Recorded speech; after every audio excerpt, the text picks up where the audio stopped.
That didn't show up very well. Alright, so let's do a quick recap of what was at the end of last chapter. Did quick proofs of some of the themes. I didn't realize this was on your homework, so probably shouldn't have proven that, but did. Anyways, so let's go over each of these because these formulas are things that you're going to be using from here on out. These are going to be basic tools that you use. There's just no way around it. And so you got to be comfortable with each of these things.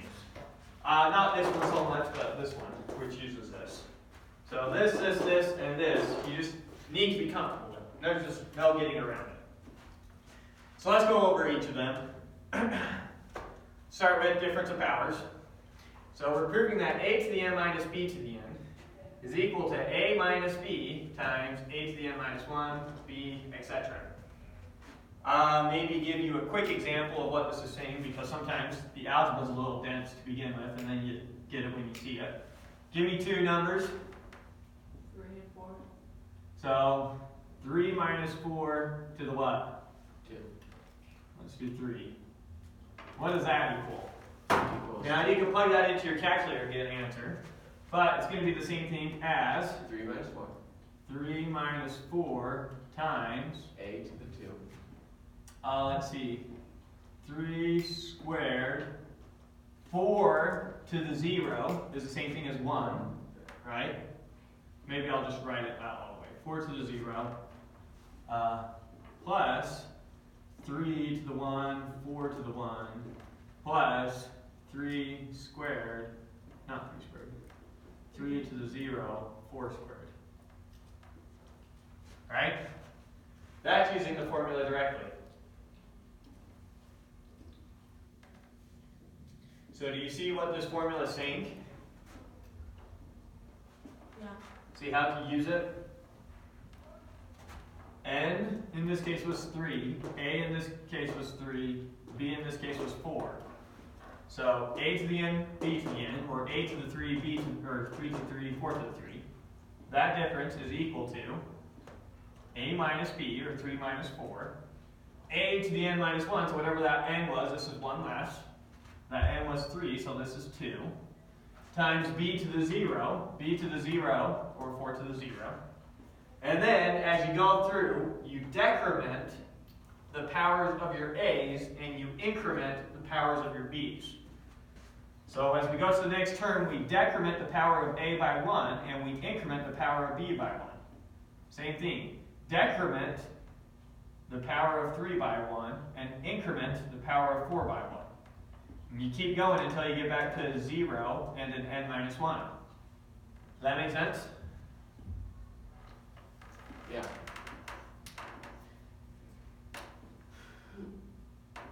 You see it? You're making b bigger, but then b, or the power of b bigger, but then it gets smaller. No. B starts out at 0, then 1, then n minus 2, then n minus 1. Yeah, it's smaller. No, n is No. Going back to 0. It's counting back down to 0. No. N minus 1 is a big number. What's n minus 1 in this case? 2. 2. So B goes from 0 to 1 to 2. Oh. A goes from 2 to 1 to 0. Oh, I see. So it counts down from n minus 1. N can be massive. N can be 1,000. Yeah. So it counts down from 999 to 0. B counts up from 0 to 999. You see it? Mm-hmm. Okay. So let's prove it. So you got a minus b times this whole thing. I'm proving that's a to the n minus b to the n. Why don't I have b to the 0 here? B to the 0 is always 1, so I skip that term. Good? Same thing over here. Instead of a to 0, I just have b to the n minus 1. You see how this is the same thing as what's over here? Mm-hmm. Okay, so now let's see what that equals. I'm going to take the a, multiply it through, and then take the minus b, multiply it through, and add the two together. Does that make sense? Mm-hmm. Alright, so a times a to the n minus 1 is 9. Well, a to the n minus 1. up here now. Is- This was just an example. Is a to the 1. A to the n minus 1 times a is, A to the Into n. the end. there you go. A times a to the n minus 1. Remember, this is the same thing as a to the 1. Yeah. When you multiply together, you add the exponent. Right. A to the n. Does that make sense? Okay. So, a to the n minus 1 times a is a to the n. A to the n minus 2, b times a, it just increments the ax 1 by 1, right? So increment the ax 1 by 1, there's that term. A times this gives us this term, and a times this gives us this term. You see how taking the a, multiplying it through this, gives us this top line? Yeah. Alright, similarly, take the b, the minus b, and multiply it through. Minus b times a to the n minus 1 is minus a to the n minus 1b. See how that's what happens when you take the minus b and multiply it by that? Right. Similarly, take the minus b multiplied by that, you get that term. Take the minus b multiplied by that, you get that term. Take the minus b multiplied by that, you get that term. We cancel out from. Now you'll notice all the terms cancel out with each other, except for the, except for the a to the n and the minus b to the n. Good? So that's the difference of powers formula. Now the geometric sum formula. I'm sure that Jacob remembers this formula because you use it a lot. Right.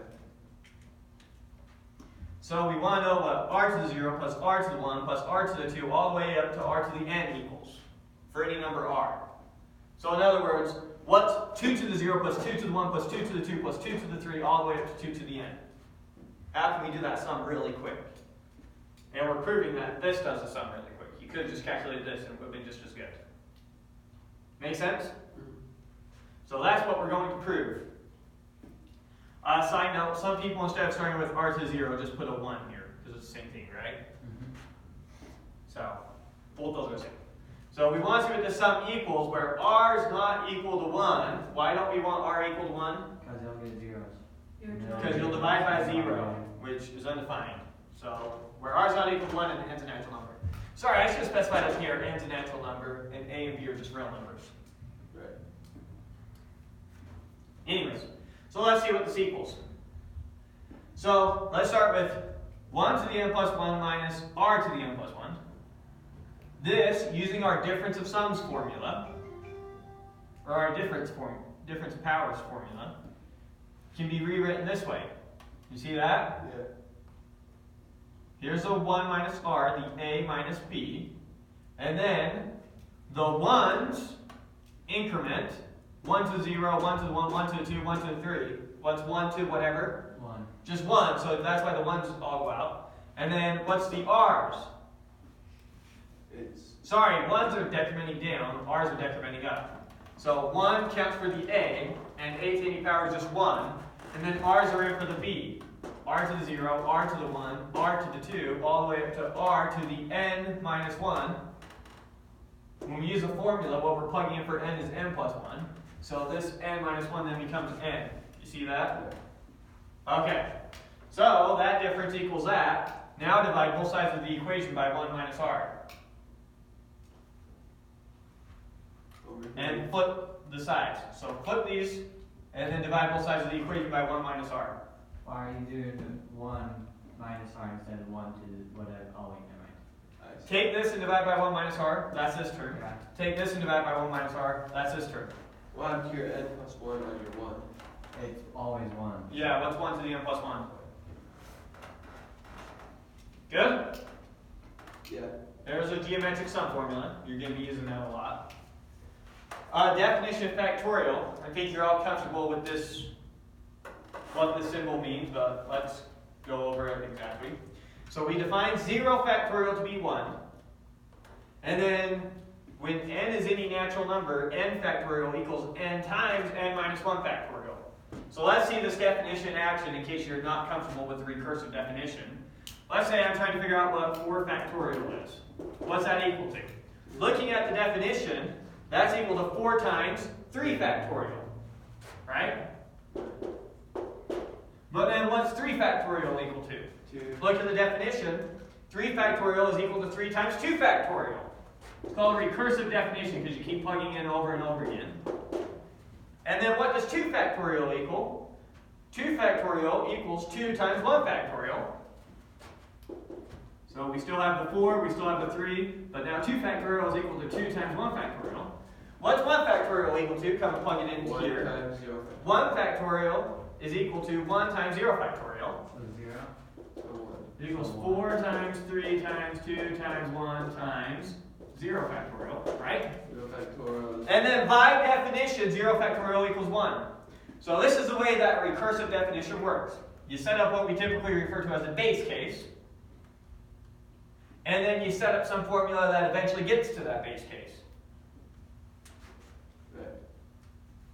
So 0 factorial is equal to 1, and so we can just plug in 1 for that. So it's equal to 4 times 3 times 2 times 1. You can say times 1 again if you want, but this is typically how we think about it, right?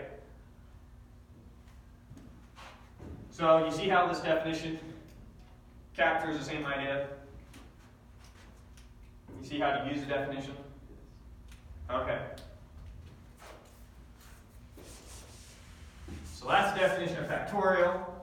And then we have this symbol, which you're probably not that familiar with. N choose K. It can be expressed in terms of factorials like this.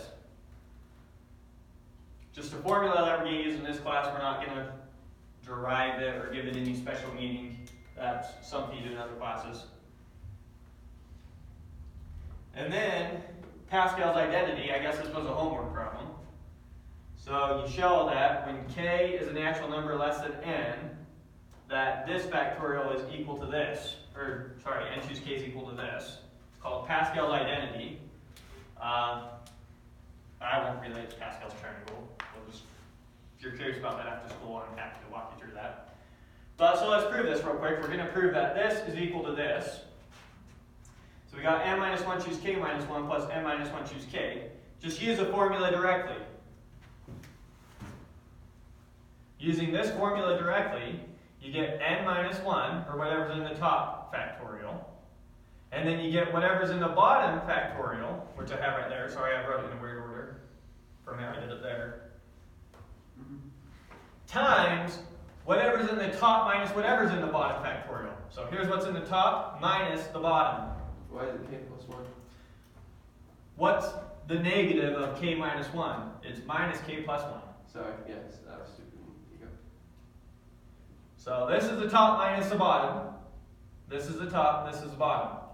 Top factorial over top minus the bottom factorial times bottom factorial. You see it? Mm-hmm. Any questions about anything in there? No. Good? Alright, same thing with this one. We got the top factorial divided by the bottom factorial and times the top minus the bottom factorial. You good there? Mm-hmm. No. So now we're doing this symbol. Oh, yeah. Here's the top factorial over the top minus the bottom factorial times the bottom factorial. Good now? See how it's just using this? Mm-hmm. Okay. And now, a little bit of simplification. I have a minus 1 and a plus 1 in this term. Right? Let's get rid of those. That's what I'm doing here. So instead of n minus 1 minus k plus 1 factorial, I just wrote n minus k factorial. Good? Mm-hmm. And then, instead of n minus 1 minus k factorial, I just reordered it. So it's n minus k minus 1 factorial. That's all I changed. Sorry. You see that that's all I changed in there? Mm-hmm. Nice and simple? Mm-hmm. Okay. And then here's where the magic happens. So I'm going to take this one, I'm going to multiply top and bottom by k. Okay. And the reason I'm doing that is that makes this a k factorial. So if I take, what is k factorial? That's equal to k times k minus 1 factorial, right? So when I multiply the bottom of this by k, that turns this k minus 1 factorial into k factorial. How are we supposed to think of that? The same way I did. Definition.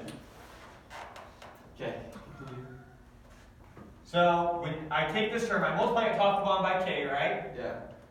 So when I multiply this one by the k, when I multiply the bottom by the k, it turns this into k factorial. You see that? Mm-hmm. And then the top just has a k in there. So I have k times, and then this term turned into k factorial instead of k minus 1 factorial.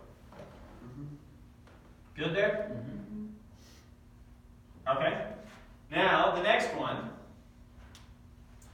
I want to turn this n minus k minus 1 factorial into an n minus k factorial. So I'm going to multiply this one top and bottom by n minus k. So I'm going to get n minus k factorial, which is equal to n minus k times n minus k minus 1 factorial. Yeah. So I'm going to take this n minus k minus 1 factorial, multiply it by n minus k.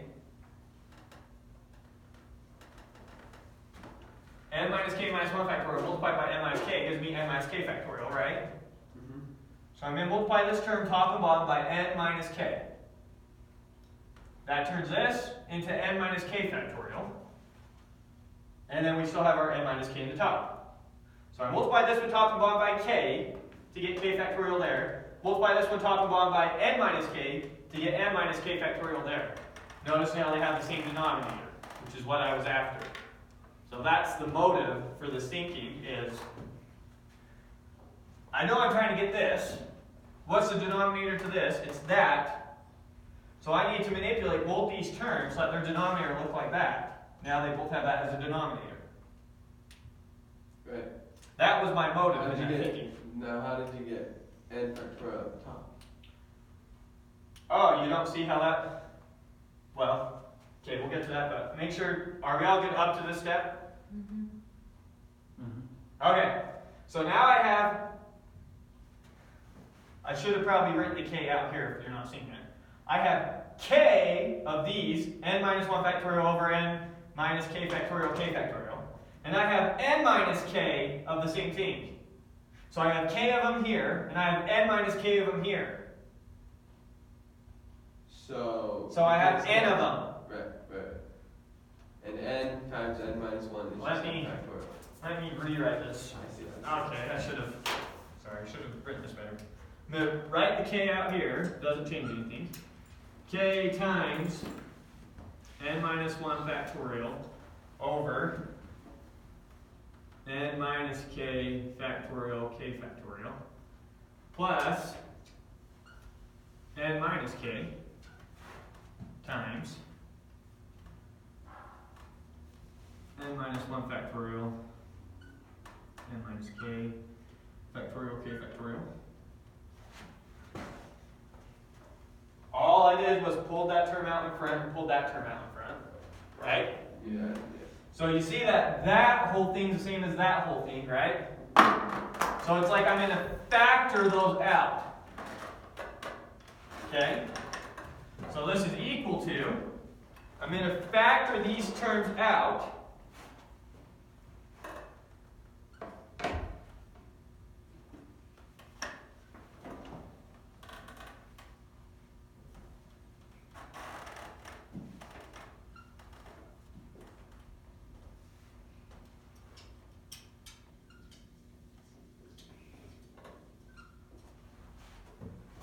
See that? Mm-hmm. No, the k's cancel. Factored out those terms. Now k plus n minus k just leaves me n. And n times So n you minus see 1. how this whole term is just really an n? So that's just n. So now I have n times n minus 1 factorial, which is what? N factorial. So now I've got n factorial over n minus k factorial. K factorial. Good? I mean, the algebra here is actually kind of simple. It's just factorials might seem weird to deal with to begin with. Might make you feel like you don't know where to go.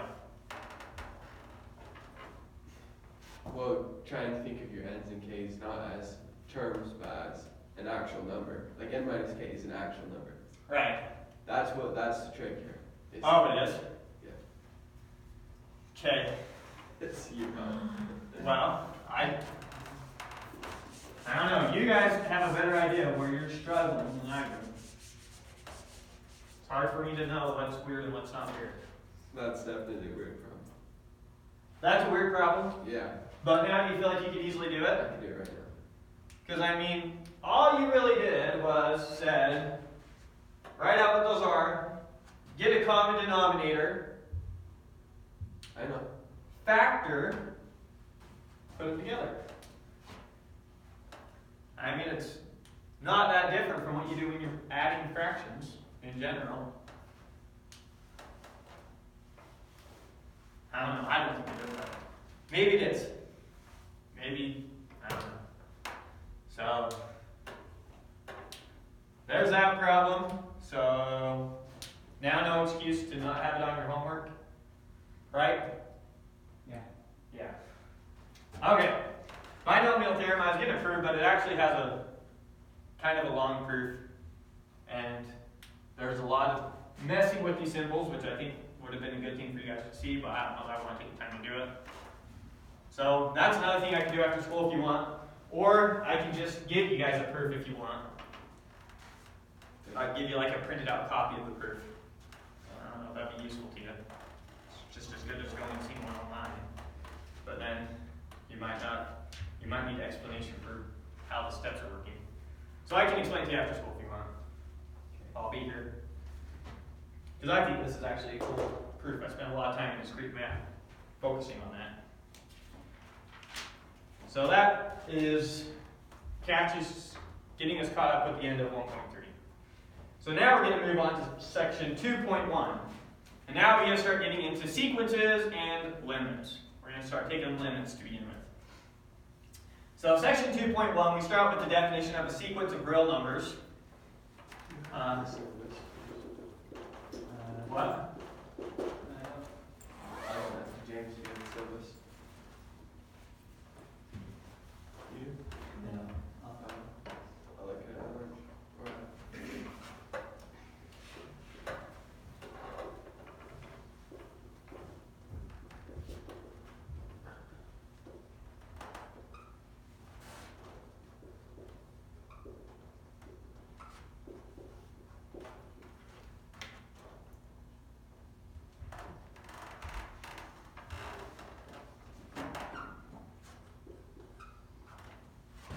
So a sequence is a real value function. This is a sequence of real numbers, but we're not going to bother making that distinction because we're never going to talk about sequences of complex numbers. Most likely won't. We'll see what happens when we do that formula. So a sequence of real numbers is a real value function. That means the range is real numbers whose domain is the natural numbers. Now you remember what a function is. What is it? It's when one input has one output. It's a set of ordered pairs where every left-hand element goes to a unique right-hand element, right? So if we were to write out a sequence, f, it would be equal to something like 0 goes to some real number. Oh, wait, sorry. The natural numbers in this class start with 1. 1 goes to some real number. I'll say 1 over 1. 2 goes to some real number. I'll say 1 over 2. 3 goes to some real number. I'll say 1 over 3. And how many terms are in here? Infinite. Infinite. How do you know that? Because I know that when the bottom is squared, then there's not infinite. No, because the domain is the natural numbers. Well, yeah. How many natural numbers are there? Obviously infinite. Yeah, so the domain is natural numbers. There's infinite terms in here. Oops. Do the next one. Whoop, whoop. There we go. So here's an example of a sequence. Good? Yeah. Now we have shorthand for writing functions like this where they follow a nice pattern. The way that you might have seen something like this is we say f is a function from n to r where f of n is equal to 1 over n. Right? Yeah. This notation tells you how to get the right-hand element from any given left-hand element. Right. If the left-hand element is n, f of n, the right-hand element of that is 1 over n. Okay? Now, because sequences are we always know what the domain is, we're really not that interested in the domain. We're kind of just interested in the output of these things, the range, the right-hand elements. So, sometimes, as a shorthand to write these sequences, we just write out how you get the right-hand element from a given left-hand element. Right. So this is how you typically represent a sequence. 1 over n is the way that you represent the sequence. And sometimes you just write the right-hand, well, I skipped a step. Sometimes when we're talking about sequence, since the left-hand elements are always what the left-hand elements are, we just kind of talk about the right-hand elements. So we talk about 1 over 1. We might talk about this as a sequence. Even though it's really not, that's being really lazy.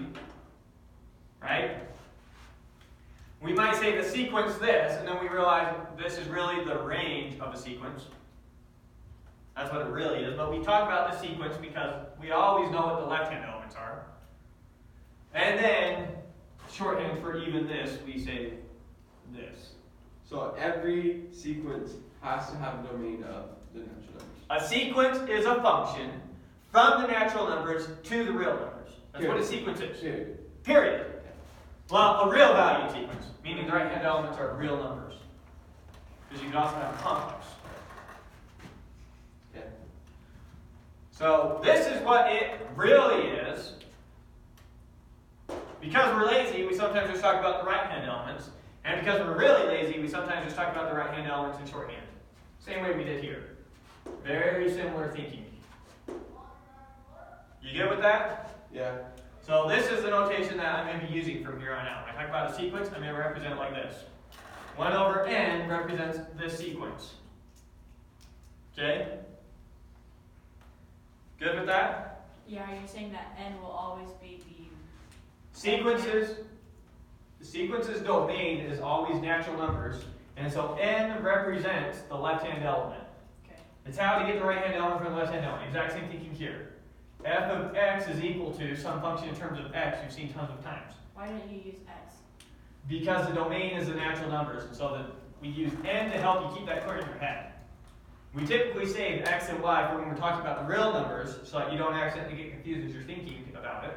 See, I might randomly come across this, and I know just from the end, oh, I might have missed the fact that we're talking about a sequence rather than a function from the real numbers to the real number. You see what I mean? Because if I ask you to graph this thing, it kind of depends on what I mean. If I'm talking about from the real numbers to the real numbers, then the graph of that thing is going to look something like this. But if I'm talking about from the naturals to the naturals, then now I'm just plotting points.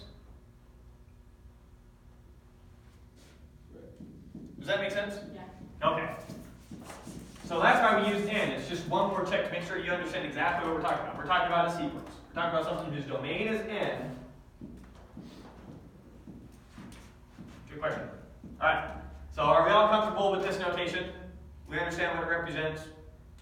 Make sure we're good with it because that's what I'm using from here on out.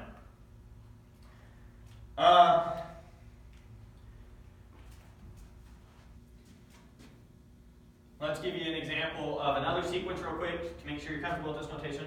So I say, let's look at the sequence 1 plus negative 1 to the n. What's the first term in that sequence? 1 plus negative 1. Oh, 1 plus 1, 2. Is that Negative 1 to n. 2.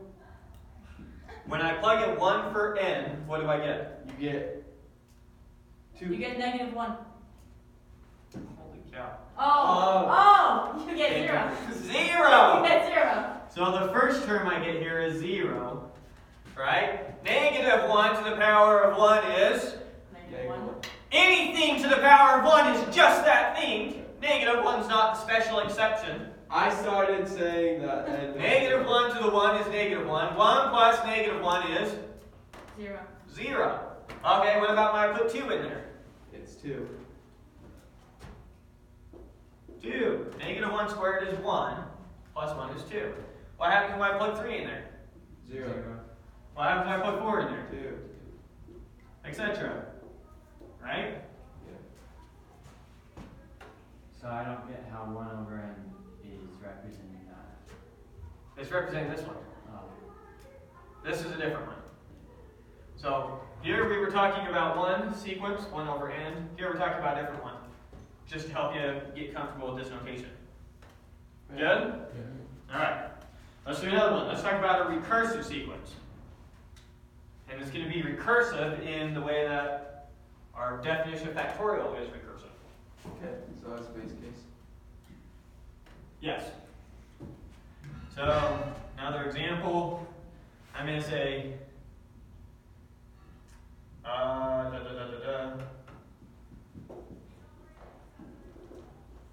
Oh, one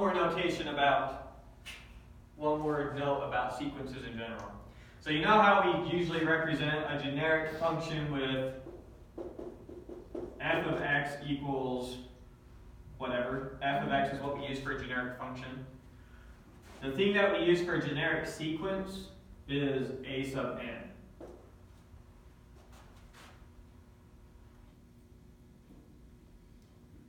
Where a sub n is something that depends on n. In this case, a sub n was 1 over n. In this case, a sub n was 1 plus negative 1 to the n. So this is our general notation when we're talking about an arbitrary sequence, just as like this is talking about an arbitrary function. What's f of x? It's just a function. What's a sub n? It's just a sequence.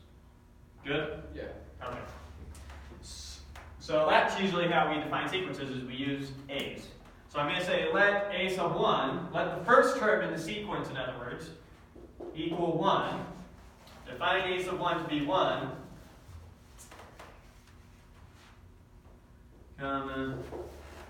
Then a of n plus 1, a of the next term, is equal to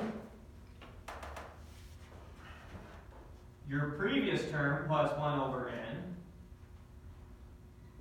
if a sub n squared is less than or equal to 2, and it's equal to a sub n minus 1 over n if a sub n squared is greater than 2.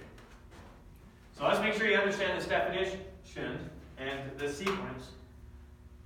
Well, let's write out the first couple terms in the sequence. What's the first term in the sequence? 1. How do you know? Because a sub 1 is 1, and a sub 1 is what we're using for the first term of the sequence.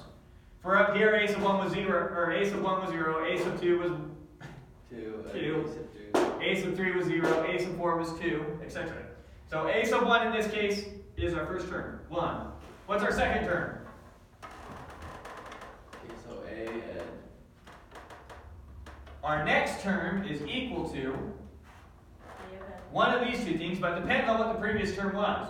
What's our previous term in this case? It's 1. Is 1 squared less than or equal to 2? yes. So we're using this one. So our next term is equal to our previous term plus 1 over n. What's n? 1, 2. 2. So our next term is 1 plus 1 half. Right. 3. 3 halves. Alright. Now let's find out the next term. 3 halves squared, is that less than or equal to 2? Yes. 9 over 4. Sorry, no, it's greater. No! It's not less than or equal to 2. Is it greater than 2? Yeah. Yeah, so we use this. So it's our previous term minus 1 over n. So it's 3 halves minus 1/3. Right? Yeah. And 3 halves minus 1/3 is what? 9 and 6 over. Isn't it 6? Isn't it 1? 3 halves is the same thing as in terms of 6. 9, 6 minus 1/3 in terms of 6 is 2, 6, which leaves us 7, 6. I've seen 6 things. I don't know what I was thinking. It's like, what? Okay, go. Okay. 7, 6. Now, once again, 7, 6 squared. Is that less than or equal to 2? It's less than 14 over. Or sorry, 49 over 36 It's less than. is less than 2. So it's just getting jumped less than greater than. So it's 7, 6 plus 1/4, whatever that is. Right? And so you would know how to continue calculating out this sequence, What right? does that look like on a graph? Huh? What does that look like on a graph? Well, 1 goes to 1, 2 goes to 3 halves, 3 goes to 7, 6, 4 goes to 9 minus. What's the limit and then goes? You're plotting points. Yeah, we're slowly getting Our gap is slowly getting smaller. bigger. Small. And then- This goes back and forth. This, Our gaps can go. whenever we go above 2, we come back down. Whenever we get below 2, we go back up. And So we're going to get closer and closer to to 2, obviously, right? Because eventually this a squared term is what? Equal to 2. No, we don't get closer and closer to 2. Yeah, we do. No, we get closer and closer to the square root of 2. Oh, okay. Whatever. We get closer and closer to the number. Oh, whatever. Well, Anyways, and the sequence goes on. So I think you're getting comfortable with this notation. Yeah? Yeah.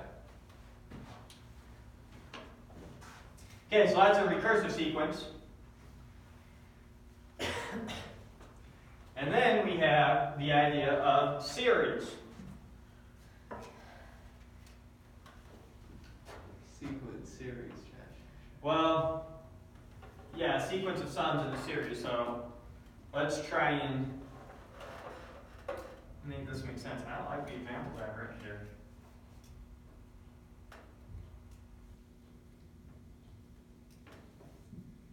Do I not have a better one? Okay. I'll just want to use one of them.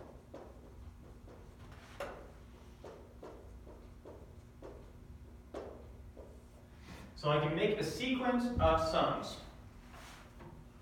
And the way that I can make a sequence of sums would be something like this. I have a to the n is equal to the sum from k equals 0 to n of k. I can do something like that. Make up my own example. So let's get comfortable with this real quick. Let's write out the sum, the sequence that this gives us.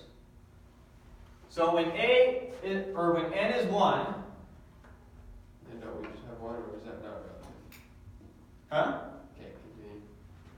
When I plug in 1, what's the sum from 0 to 1? 1. 1. When I plug in 2, what's the sum from 0 to 2? Two.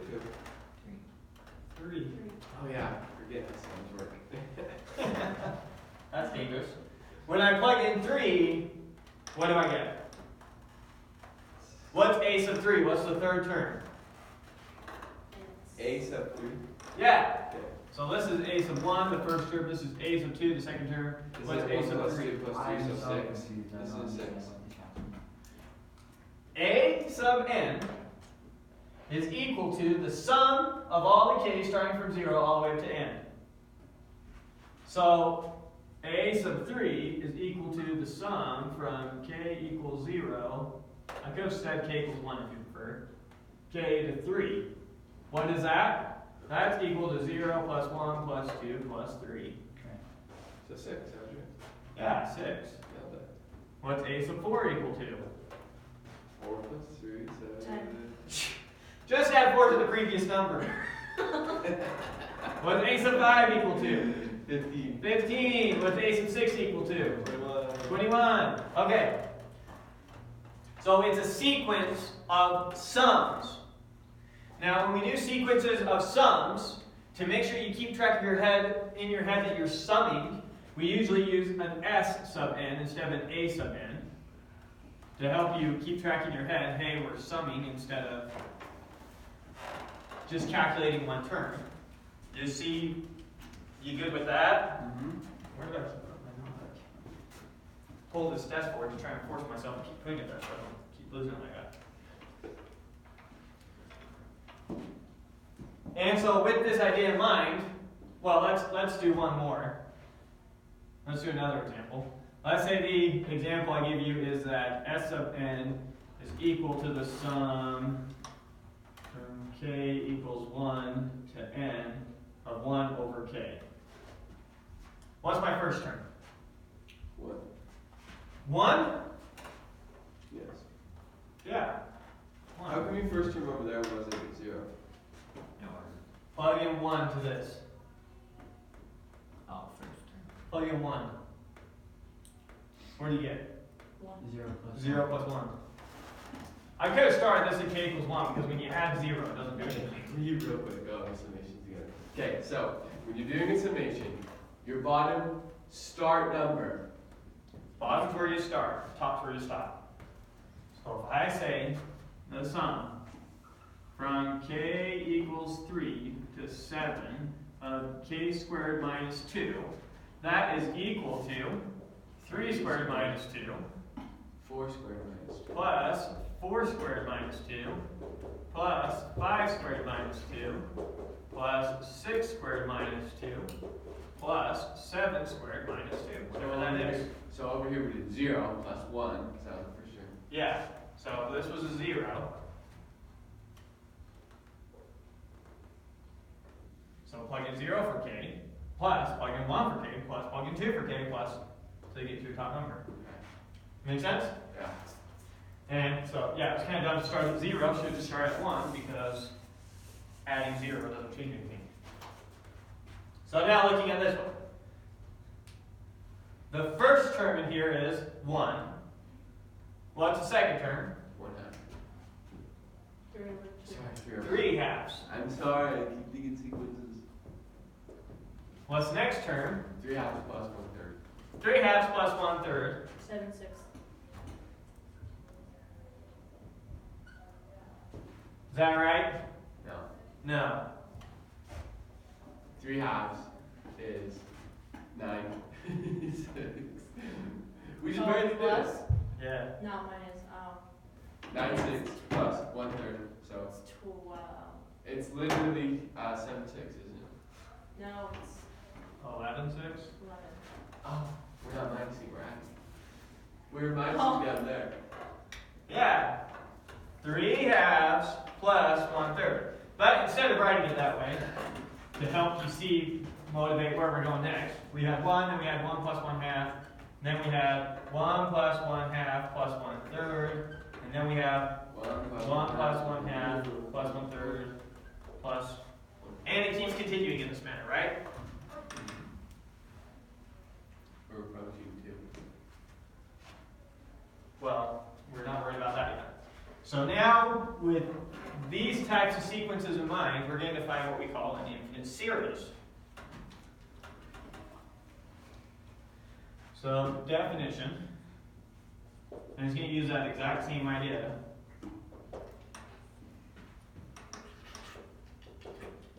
Given a sequence,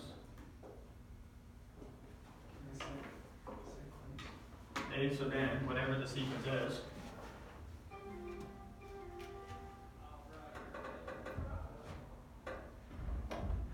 comma, define S sub n as equal to the sum from k equals 1 of A sub k to n, comma, then S sub n is called infinite series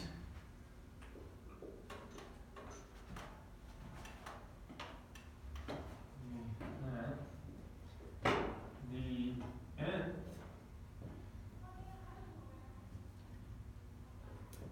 term of S of n is called the nth partial sum.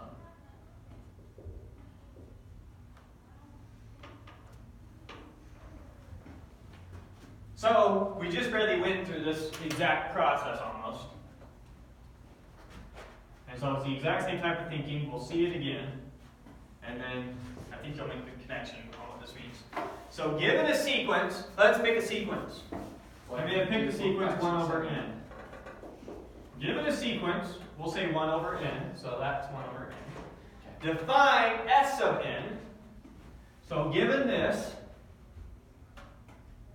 then S sub n is equal to the sum from k equals 1 to 1 over k Damn. of n. Oh my goodness. Did I screw it up here? Oh, no. Any sequence, is that what A sub n means? Yeah, a sub n is any sequence. The example I'm showing you is where it's 1 over n.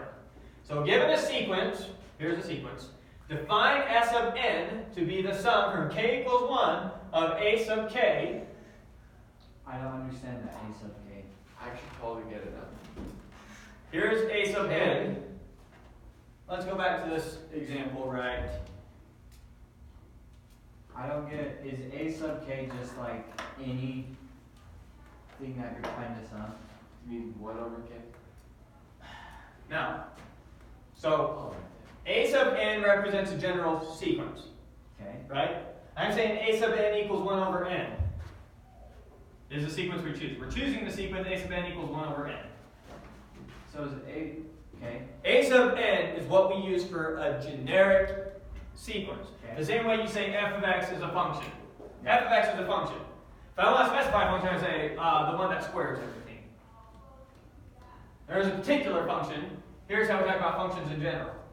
Okay. Here's how we talk about sequences in general. Here's the, okay. Here's a particular one. Okay. So given any sequence, here's a particular sequence. Okay. Define S of n to be the sum from k equals 1 up to Okay, which could be. a sub k. Is like the same thing as A sub n, right? Yeah, this is a kth It term. has a This is how you get the nth term. What's a sub k? Yeah, Just 1 over k. That's what I was confused at. So we're summing up, we're defining S of n to be the sum of all the a sub k terms up to the nth one. Okay. Okay? So here's S of n. Then the sequence that S of n makes, we call an infinite series. So up here, we were actually making one of these. That's exactly what we were doing. We were making an infinite series. We started out with the sequence, 1 over n, and we defined S of n to be the sum. So up here, a sub n is equal to 1, 1/2, 1/3, etc., right? I see. Yeah, I know, yeah. That's the sequence. Yeah, so let me It's not the sum. get rid of those for a second. If we define a sub n to equal 1 over n, then that could be rewritten as, same way that could equal all these, 1, 1/2, 1/3, etc., right? So if you have a sequence a sub n equals this, Okay. and you define S sub n to be the sum of the terms in a sub n all the way up. I could have switched this out with an a sub k here. It doesn't change anything. Define S sub n this way, and you get what's called an infinite series. So let's make sure you understand this. For S of 1, the first term, when we plug in 1 for n, then we add up all the a sub k terms starting at 1 going up to n. So what's a sub 1? It's just 1. Okay, that's all we get. Restart. Now what's the second term? S sub 2. That's equal to the sum of all the a sub k terms starting at 1 going up to 2. Mm-hmm. So that's a sub 1 plus a sub 2. What's a sub 1? 1. What's a sub 2? 1/2. What's the third term in the series? The third term in the series is the sum of a sub 1, a sub 2, a sub 3. A sub 1, a sub 2, a sub 3. What's the fourth term? That's the sum of a sub 1, a sub 2, a sub 3, a sub 4. Mm-hmm. What's the nth term? That's the sum of, the nth term is 1 plus 2, or 4 plus 1/2, 1 over n. it's 1 plus 1/2 plus 1/3 plus, keep going, keep going, keep going, of course, until we get to 1 over n. And That's you're exactly what this was saying. Okay. You see that? So when you have a sequence like this, this is its infinite series. Sequence, series. Sequence, you just have the terms. Series, you add up the terms to whatever one you're on. The first term's adding up all the first one terms. The second term's adding up all the first two terms. The third term's adding up all the first three terms, etc. The nth term's adding up all the first n terms. And this keeps going on. There's not an end. There's an infinite number of them. Right? That is what we call an infinite series. So you need a sequence, and if you start summing up the terms, you create an infinite series from that sequence. Okay. And notice that an infinite series is in and of itself a sequence. So you're saying A sub k is just the sum of your sequence. We're summing up all the A terms from 1 to n. Okay. Yeah. So you're plugging in for that k all the numbers between 1 and n. So a sub 1, a sub 2, a sub 3, all the way up to n, whatever n is. And n is whatever number of term you're on. If you're looking for your third term, n is 3. If you're looking for your first term, n is 1. Is this clicking? Yes. I know this is kind of dense.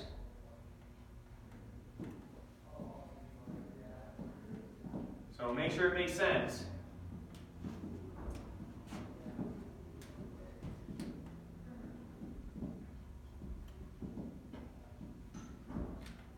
Sequence is sequence. Or Series is an. Sequence is the summation of an. It's kind of happy good. No, the sequence is. no. Sequence is an. AK. Sequence. Series. I meant a series. Sequence is an. It's just a list of numbers. Series is what happens when you start listing it, adding up those numbers. Doing one, adding the first one up, then the first two, then the first three, then the first four, then the first five, then the first six, then the first 10, all the way through. Good? Yeah. Okay. So sequences are what we're going to be interested in.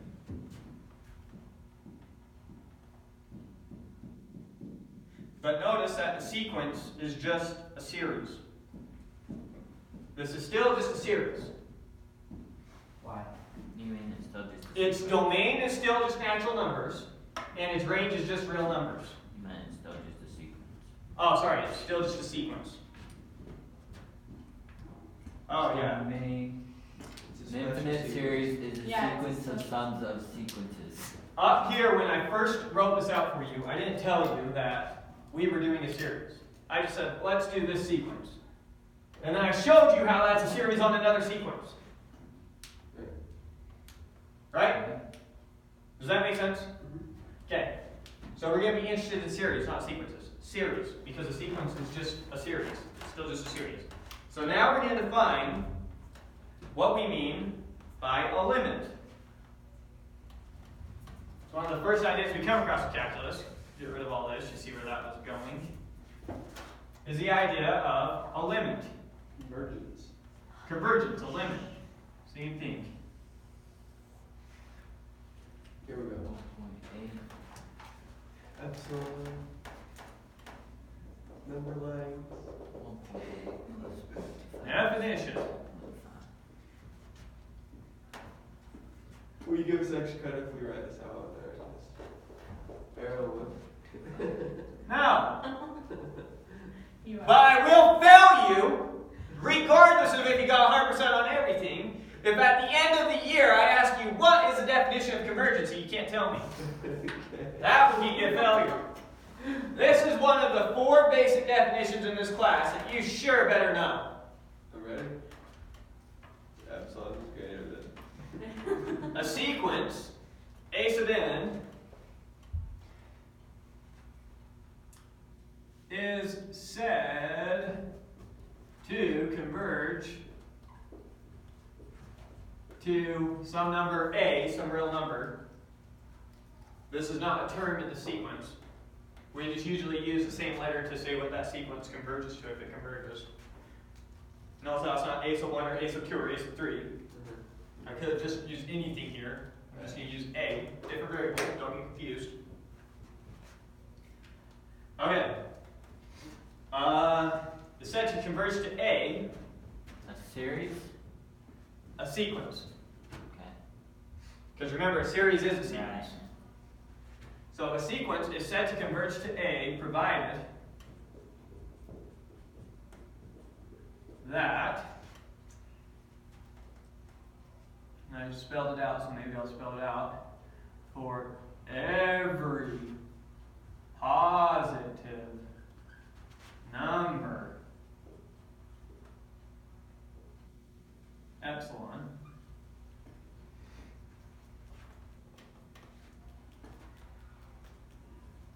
there exists a natural number. I said an index here, so maybe I'll do that. Maybe that will help you think about it. An index, we'll call it big N. Notice I didn't use a double line, so we're not saying the set of natural numbers.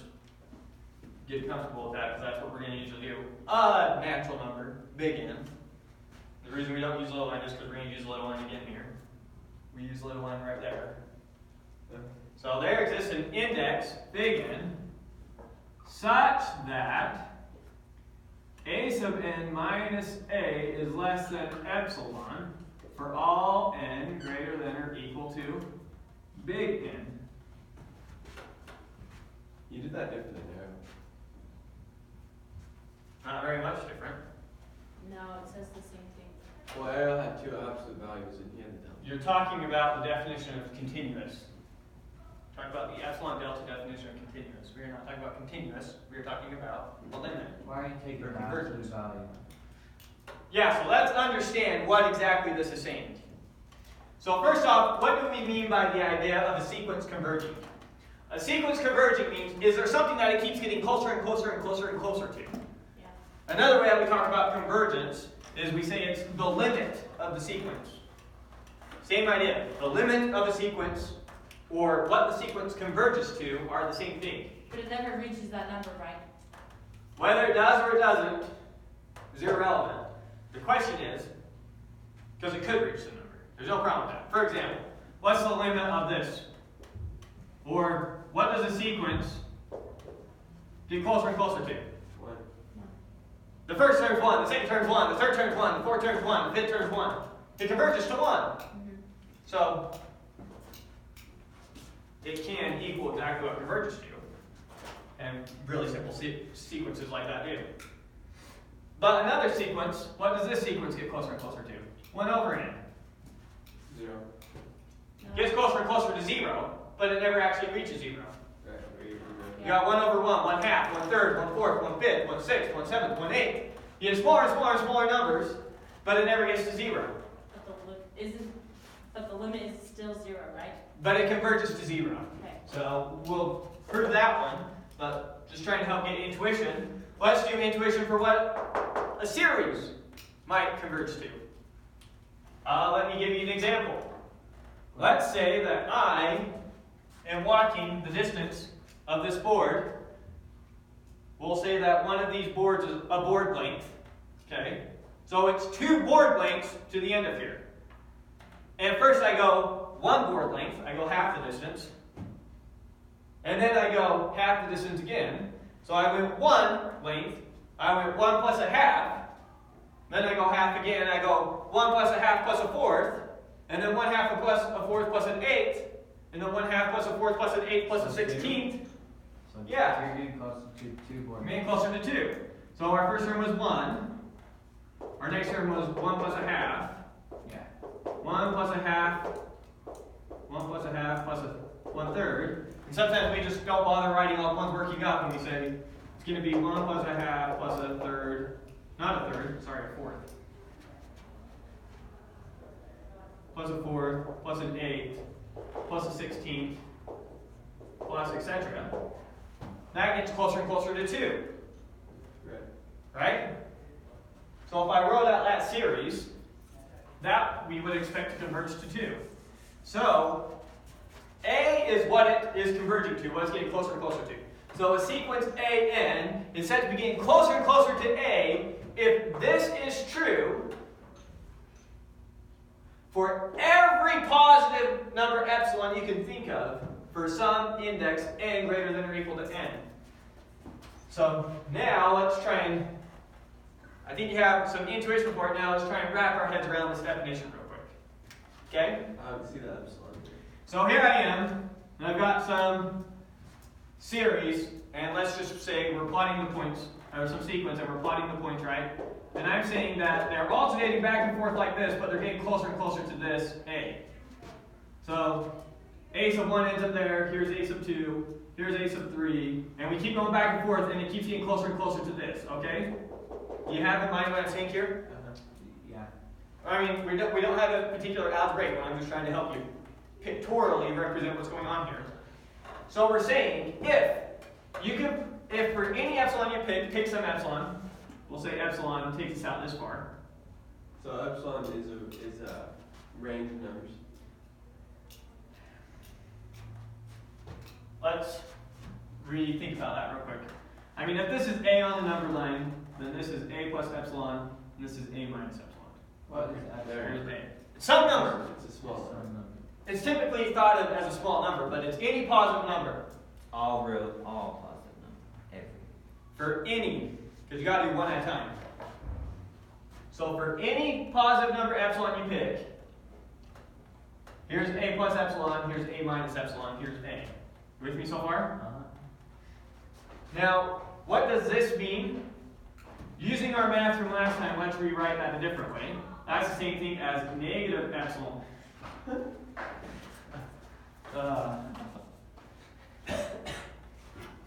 Negative epsilon is less than A sub n minus A is less than epsilon. Remember that and that are logically equivalent. We proved that last time. Yeah. And then plus A to both sides. So you get A minus epsilon is less than A sub n is less than A plus epsilon. Which is the same thing as A sub n is in A minus epsilon, A plus epsilon. Okay. So this says A sub n is within epsilon of A. That's what that absolute value symbol says. A sub n is within epsilon of A. The distance between A sub n and A is less than epsilon. Right. You seeing that? Okay. Are you good with this? Is the same thing as this? Is A sub n just any term choose? Yeah, I'm good with that. Okay. Plus A to both sides. Okay. Right? That plus A gives you that. That plus A gives you that. That plus A gives you that. Okay. And then if A sub n is greater than A minus epsilon and is less than A plus epsilon, that's the same thing as A sub n is in this interval. Oh, okay. You good with that? Is in, yeah. That's one way that you can think about it. You can also think about absolute value of a difference gives you the distance between two numbers. Right? What is the different distance between negative 7 and negative 3? It's the absolute value of their difference. Take negative 7 minus negative 3, what do you get? Negative 4. Negative 4, what's its absolute value? 4. The distance between negative 7 and negative 3 is 4. What's the distance between 7 and negative 3? 10. How do you get that? 7 minus negative 3 is 10. Absolute value of 10 is 10. What's the distance between negative 7 and positive 3? It's still 10. Negative 7 minus 3 is negative 10. Absolute value is 10. So you see how the absolute value of the difference of two numbers gives you the distance between them. Distance. Yeah, the distance. Oh. Yes. Right? What's the distance between negative 7 and 3? 10, which is what that gives you. Okay, so there's another way that you can think about it. If you think about the absolute value of a difference as the distance, then we're saying the distance between A sub n and A is less than epsilon. Okay? Okay. And here's another way that you can see that same thing. But this is my question. And here's a picture of how you see it. A sub n eventually gets in here. This is my question.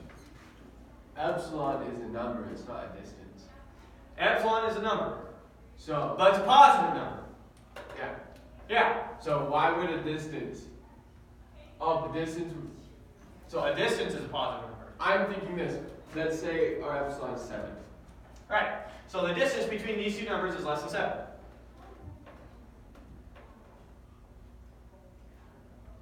Here's a plus 7. Here's a minus 7. Here's a. We're saying a sub n is within 7 of a. Okay.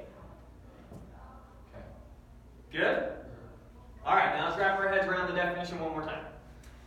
So we say that a sub n converges to a if a sub n is within epsilon of a for all n starting at some index. It doesn't matter what index you start at, but if I can find an index where from a sub 7 on, then all these points are now within epsilon of a, That'd be a sub a. then a sub n converges to a. Okay? For all A n. sub n. So that isn't the Dutch numbers we decided this. That is the. No, I didn't do that. That's the index. N is some index. Index. Yeah. So let's do an example of just playing with the definition. So let's pick a sequence a sub n that we know converges. We know this one converges to 2. Let's just do 1 over n. It's a good, easy one to play with. That's a different. Okay. Now pick a positive number. That's not this one. Pick a smaller positive number. 0.5. Huh? 0.5. 0.5. So, I claim this converges. I claim that this converges. I claim that the limit of the sink, I say converges to 0. That's my claim. Right? Which means, if that's true, then for any epsilon you pick, I should be able to find an index n such that this is true for all n greater than or equal to that index. So Jacob comes along and he says, I call BS. I can find an epsilon where that's not true. He says, what about epsilon equal to, 0.5. let's pick point, I want something smaller than that. Let's pick 0.0125. That's a pretty small number, right? So, I claim that a sub n converges to 0. Jacob says, I call BS. What about for the case where epsilon equals this? I say, okay, let's see if I can do it. Can I find an n? So I need to find some n.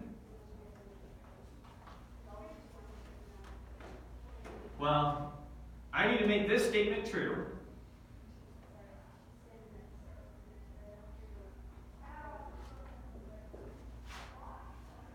For all n greater than or equal some number. So I need to find some number that makes this statement true. Okay? Why is A 0? 124. I'm claiming that this sequence converges to 0.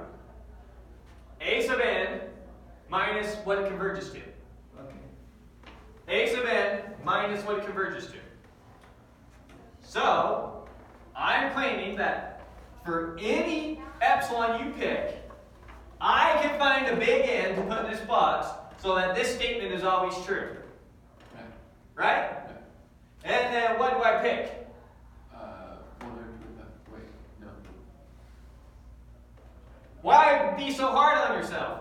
Why not pick 10 million or 10,000? 100,000. Pick 100,000. No. So I'm saying starting at 100,000, then this is always less than that. So first off, let's simplify this left-hand side.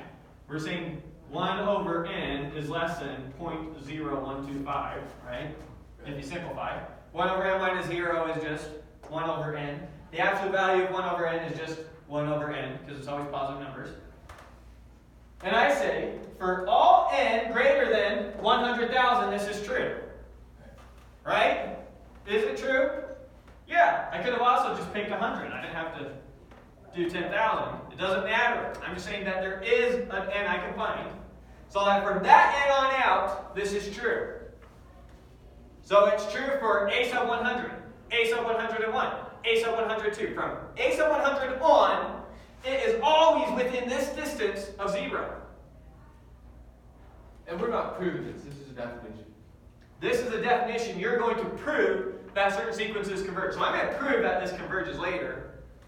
This isn't a proof that converges. You just tried to find a small enough epsilon. That didn't work. Turns out you didn't pick a small enough number. Maybe you need to just pick a smaller number. Are you wrapping your head around this definition now? Yes. Kind of. Kind of?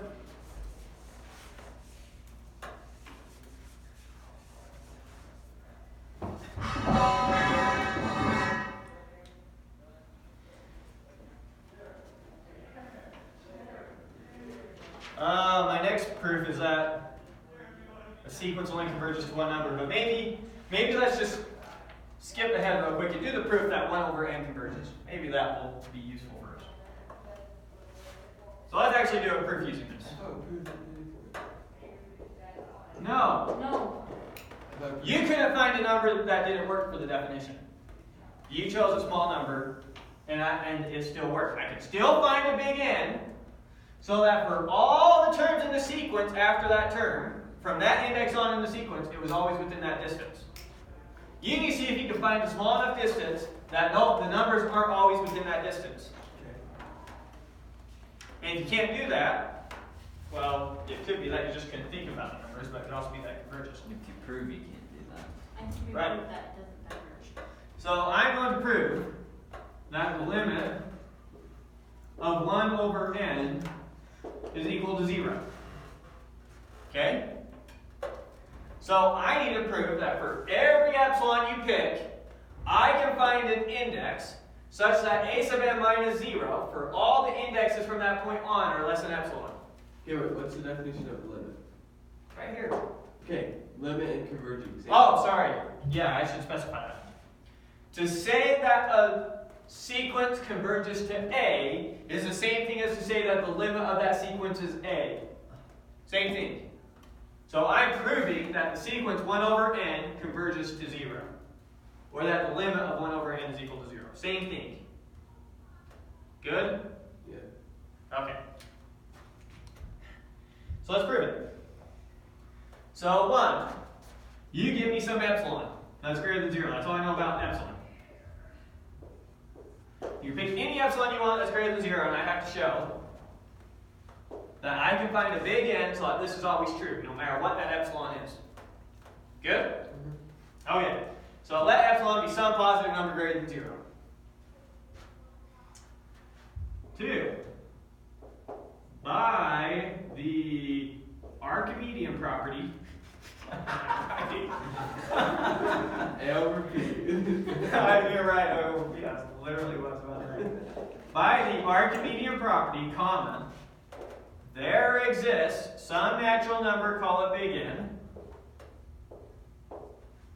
There exists some natural number Yeah. such that 1 over that natural number is smaller than epsilon. Yeah. Is that literally not your proof? Huh? I'm not done. You're not actually your proof. 3. Then,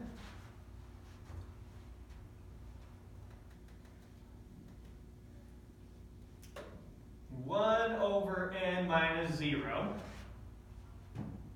is equal to 1 over n is less than or equal to 1 over big N for all n greater than or equal to big N. Make sure I understand this. The absolute value of 1 over n minus 0 is just 1 over n, right? Yeah.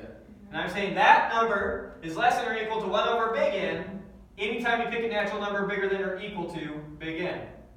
In other words, 1 over 2, well, let's pretend n some number, what, 100?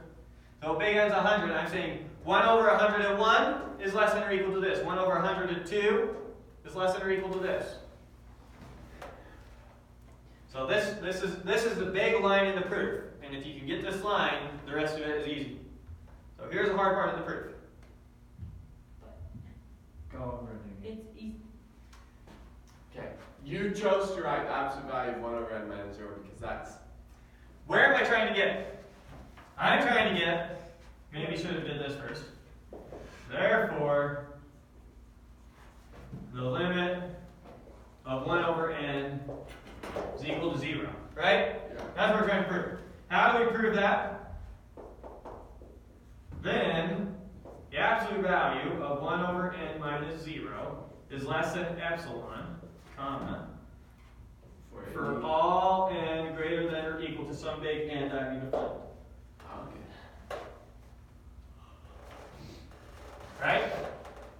So I'm trying to prove that 1 over n minus 0 is less than epsilon for all n greater than or equal to some big N. So You why? just did. I know, I basically did. Why couldn't Oh my goodness. instead of going 1 over big N, why couldn't you just write epsilon? I could have, but first understand this. You need to make this leap. So this is the same thing as this. I think that's easy. I'm saying 1 over n is always less than or equal to 1 over n when this number is always bigger than or equal to this number. Right? Oh, yeah. Less than. It's always less than. Right? No. It's The all- bigger the number is on the denominator, the smaller number you have. Yeah. Right. So I'm saying that for all n greater than or equal to big N, Okay, that makes sense. this inequality is true. Uh-huh. Is that true? Yeah. Okay. Then,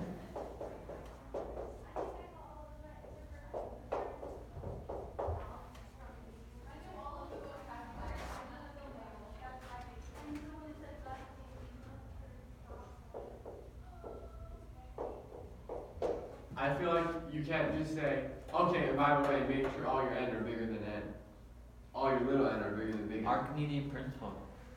that's what we say up in the definition. Look, not all the that's- numbers. Yeah, that's the definition. Sorry, that's the definition. Yeah. Not all your numbers in the sequence are within a of epsilon. Not all of them. We're saying ignore the first n terms.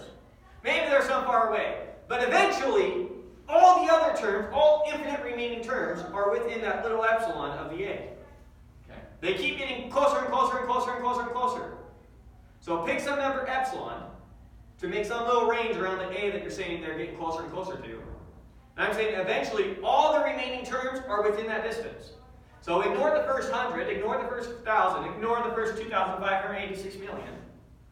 But all the ones after that get closer and closer and closer to this a. Right. Does that make sense? Where are you saying ignore? Okay. We're only talking about the n's greater than or equal to some n. If n's 10,000, we're saying from the 10,000th term on, all our terms are within epsilon of a. So you need to show from some index onward, all the terms are within epsilon of what you're saying it converges to. Does that make sense? Yeah.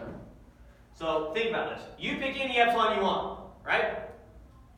You say 0.000001, doesn't matter how small you pick. I say by the Archimedean property, I can always find a natural number n such that 1 over n is less than the small number you pick, right? And then, once I have that number n, then I say, voila. Then 1 over n is going to be less than epsilon for all n bigger than this n. Right? Right. I feel like you're using the Archimedean property like twice. You're only use it once. I see. You just use it to find this big n. Once you have the big you n. can use it to find the little n too. You don't. The little n's are determined by your big N. The little n's are just all the natural numbers greater than that big N. That's what little n is. This is a dense definition, but once you get it, you get it. By the way, we're done with the proof in case you're waiting for something to happen. This is why I screwed up last year, is because I said, okay, I get it, I get it. Yes, it's tough to get this. And then you can start teaching you tricks on how to come up with these ends as we go, but first we need to understand the logic of the proof. So where did we get our index? Where did we find our index? By the Archimedean property, there is some index. Less than epsilon. There is some index that makes our term in our sequence, our a sub n term, less than epsilon. Notice that this right here can be rewritten That's as our function. a sub big N is less than epsilon, right? Yeah. So I found some term in this in my sequence that's within epsilon of a. Sorry. This is saying the same thing as this. Here's how I should write this.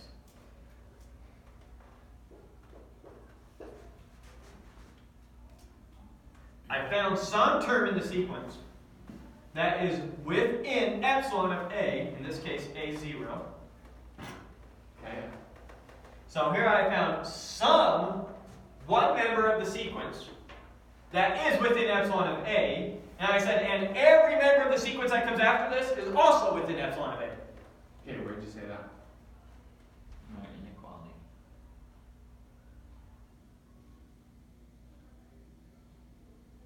Okay, how did you get that? What I'm saying is, y is 1 over n always less than or equal to 1 over. Oh, because n is always greater than n. Yeah, if you have a bigger number in the denominator, you have a smaller number. Okay, so I see. So let me tell me if I'm wrong. You're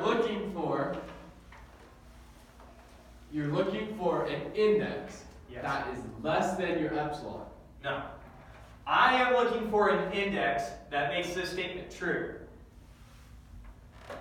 For all terms from that index on. So I'm looking for an index that makes this statement true for all numbers starting at that index onwards.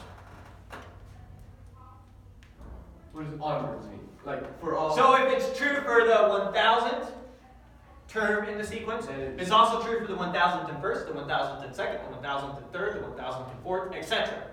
It's true from there on out for my entire sequence. Once I found one term that was within, we erase the example, but if you picked epsilon equal to 0.00012, once I find one term within that distance of a, which in this case would be a sub n is equal to, I can pick any term I want, but I'll just pick that one. Here's one. So I found this term, which is That's within between epsilon, Epsilon. and 0. No, not between epsilon and 0. It's within epsilon of a. The distance between that term and a, in this case a is 0, That's what I'm saying. is less than epsilon. That's why I said 0. Oh, okay.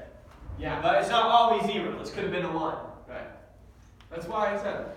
So Maybe do one more of these where it's not a 0. Maybe having that 0 in there is bad. So let's do another one. you pick an index between a and your epsilon, and if you prove that that index is always greater than your a, wait, yeah, it's always greater than your a. Listen, your A is your limit. Yeah, so let's do another one where a is not 0. Maybe that's confusing. So I'm going to prove that 1 over n plus 1, keep it nice and simple for now, that this sequence converges to 1. Now what is a sequence? Maybe we're out some terms of the sequence so we make sure we understand it. The first term in the sequence is what? 1 plus 1 now. Or so. 2. The next term is what? 3 halves. Right? Sequence. The next term is 4 thirds. Oh yeah. The next term is, oops, plus 5 fourths. The next term is 6 fifths. The next term is 7 sixths. dot, dot. We can go on forever. Right? So it's converging. So this is what this sequence looks like. Okay. Maybe it would help to write that 2 over 1 in case. Why did we even learn about a series if we're only dealing with sequences? So you understand that a series is a sequence. Because you are going to be talking about series. Like the question I gave you.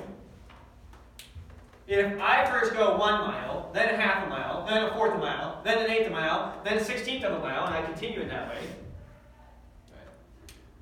what do I eventually get So to? we're And eventually you can gonna- represent that as a series. We're eventually going to get to limits of series. Limits of series and limits of sequence are the same thing because a series is a sequence. Okay, yeah. It's a special type of sequence. Okay. Series is just constructing a special sequence from a sequence. Anyways, so you get that this is this thing, right? Yeah. Yeah. And yeah, obviously, this is getting closer and closer to 1, right? Yeah. 2 over 1, 3 halves, 4 thirds, 5, 4, 6, 7, 6. And it keeps getting closer and closer to 1, so we're claiming that gets to 1. Yeah. So now, let's say that you pick any epsilon greater than 0. Right?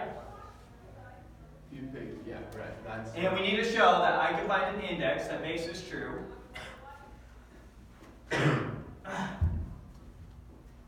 Okay, don't you have to say that your epsilon is greater than 1? No, 0. It just has to be positive. Same your epsilon is greater than 0. Okay, then what if I choose an epsilon that's less than 1?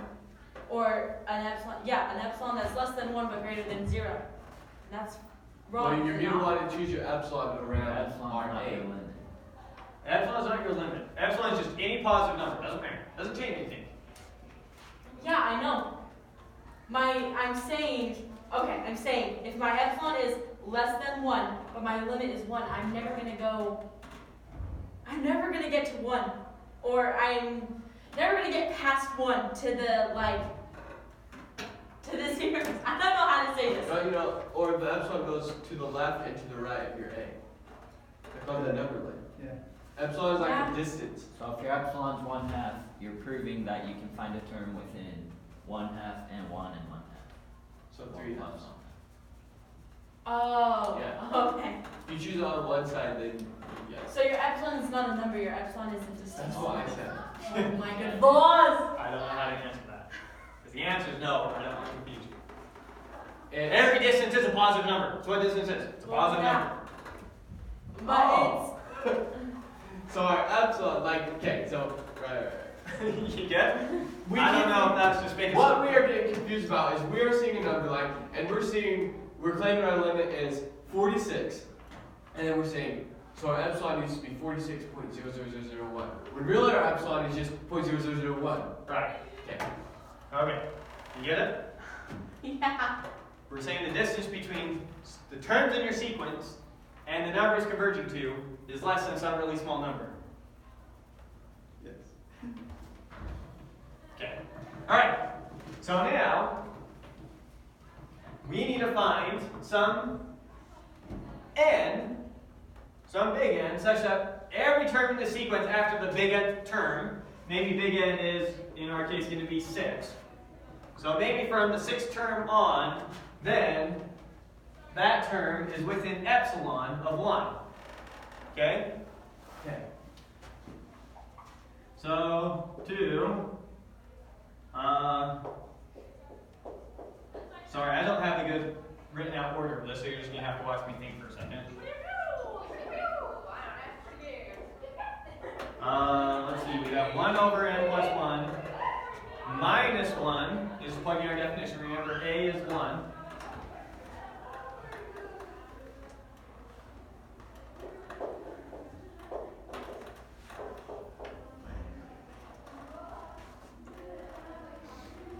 Okay.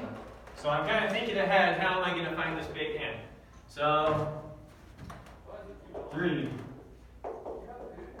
Observe that.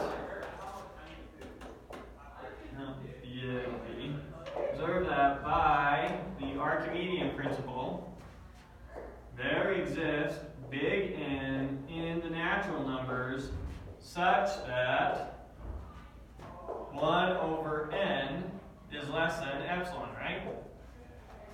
Sorry, this line's kind of thinking. You can kind of ignore this line for a second. So going from here to here, I say, here's my big N. Good? So by Archimedean property, there exists a big N in the natural number such that 1 over that natural number is less than epsilon. Yeah. Because epsilon is 1 over N. Or sorry, it's No, not. epsilon is just a small number. Right. For any small number you pick, the Archimedean property gave us two things. It said for any big number you pick, I can find a natural number bigger. And for any real small number you pick, I can find a natural number that 1 over that natural number smaller. So you can't ever find a number, the smallest number, I can always find one smaller. And you can't ever find the biggest number, I can always find one bigger. Right. So the question of what's the biggest number and what's the smallest number makes no sense. Just matters who's using the Archimedean property. Just who has to find their number first. You have to pick your number first. I can always pick a number smaller than you. So who can pick the smallest number? If you have to go first, I will. Good? So hopefully this makes sense. Let epsilon be any really small number. Then by the Archimedean property, there is a natural number such that 1 over that natural number is less than your really small number. Good?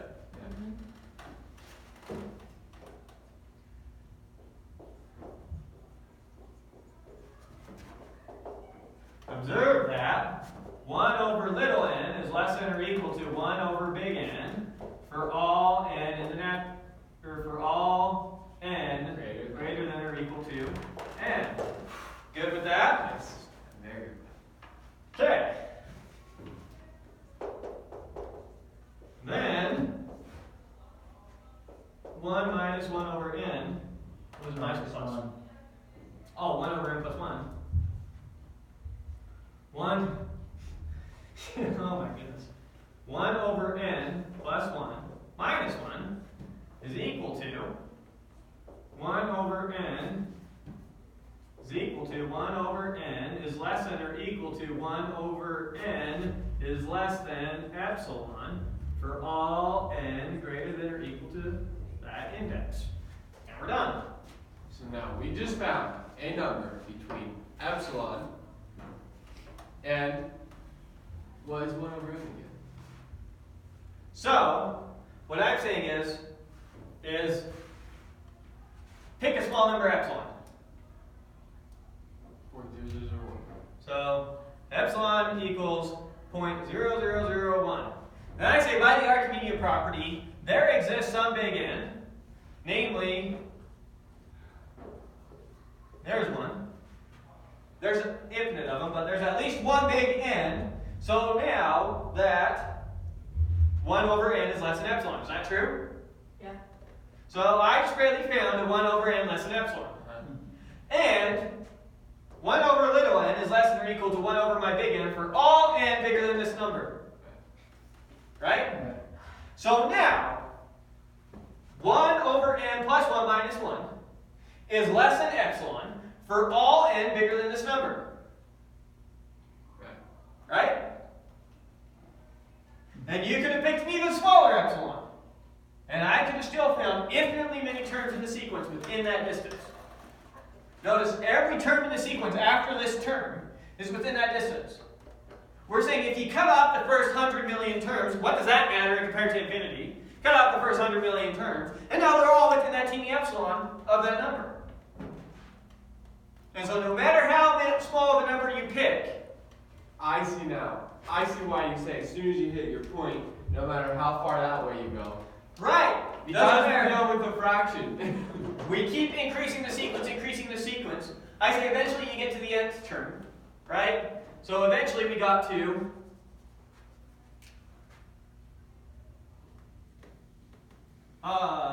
1, 0, 0, 0, 0. How many zeros do I have? 6.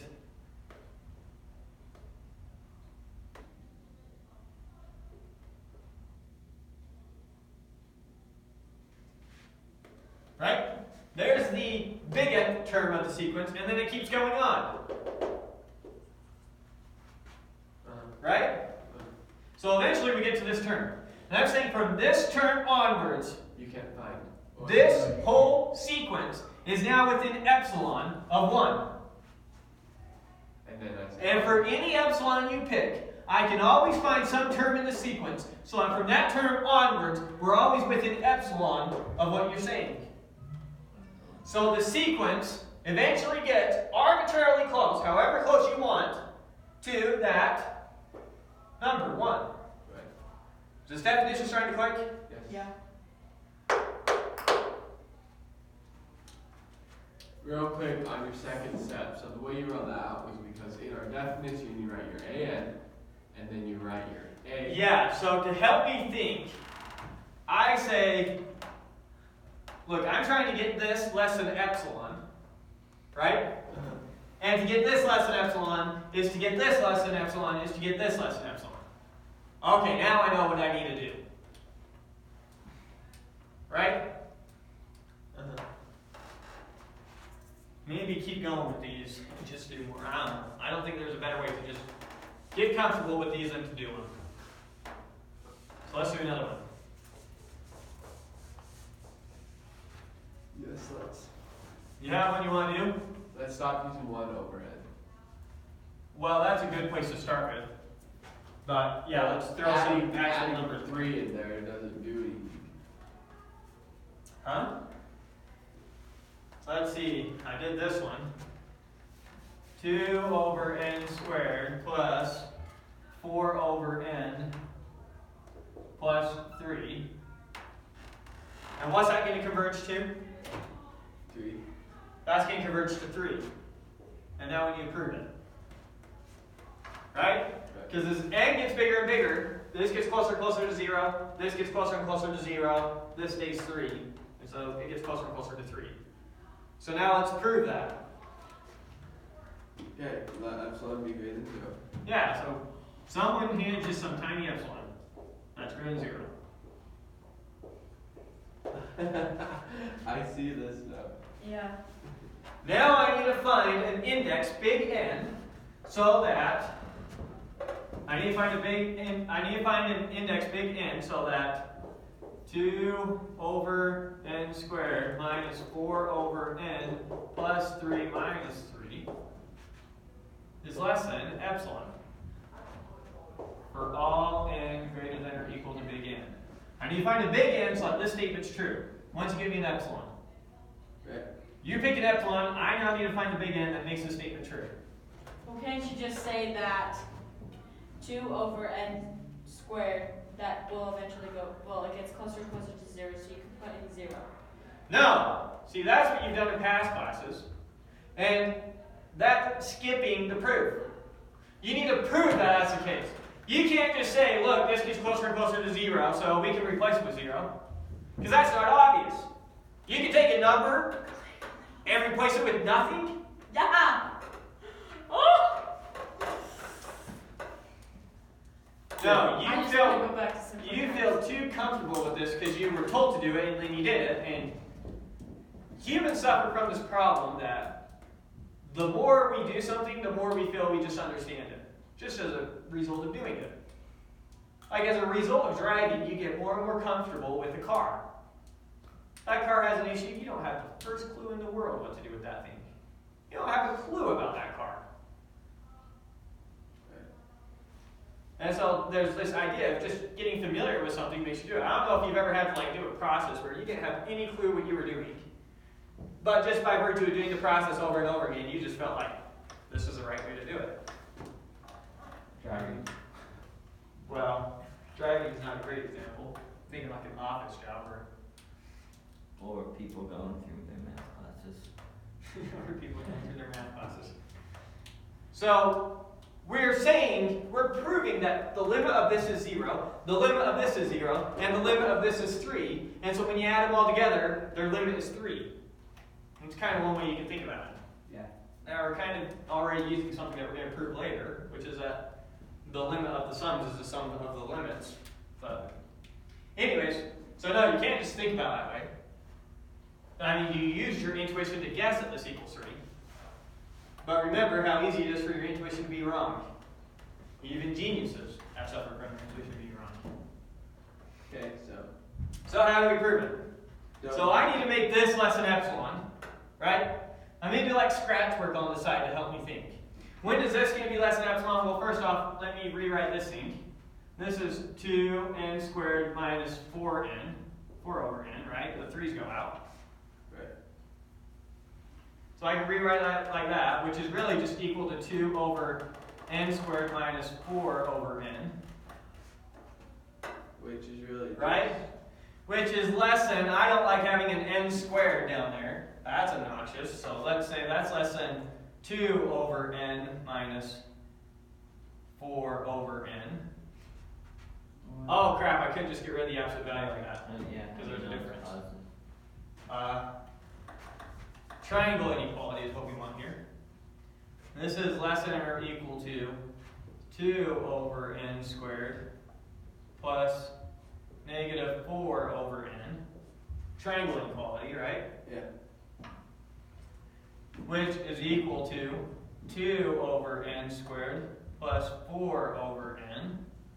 I don't like that. Huh? How can you just get rid of the n squared? How many I didn't get rid of the n squared. negative? It's good, so that- N squared. N squared. N squared. Okay. Okay. Now I'm going to get rid of it. Is less than 2 over n plus 4 over n. Right. Pick an n. 2. 2. 2. Is 2 over 4 less than 2 over 2? Yeah. Mm-hmm. Okay, so 2 over n squared is always less than 2 over n. Oh, it's less than. Yeah, this is less than this. Sorry. Okay. This is just scratch work to the side. I may need room for my own curve. Right? And that is equal to 6 over n. So now, if I can find a big N, so I get to this, right? And now my next thinking is I need to find a big N so that 6 over big N is less than epsilon. If 6 over big N is less than epsilon, then the 6 over N is going to be less than epsilon for all N greater than or equal to that, which is equal to this, which is greater than this, which is equal to this, which is greater than this, which is equal to this. So I can suddenly get this is less than or equal to 6n is less than epsilon. I've got it. You have a lot of wiggle room on these things. So you're basically doing the exact same proof. You're going to use the, oh my laws. Yep, very similar thinking over and over again. So if you can prove that the limit is, or that it's less than epsilon, if you can prove something, it's pissing me off that you can just change your term just because you're saying it's less than. I can't. Because all I'm trying to show is that this is less than epsilon for all n greater than or equal to n. That's all I'm trying to show, right? And that is equal to that, is less than or equal to that, is equal to that, is less than that, is equal to that, is less than or equal to that. Now if I can just find that n that makes this true, then I'm done. Right?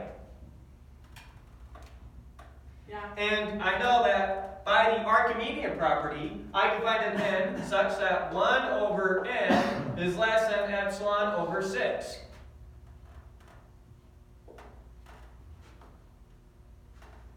Which is the same thing as 6 over n is less than epsilon. Okay, yeah. So that's big picture how all this is going to go. Right? Okay.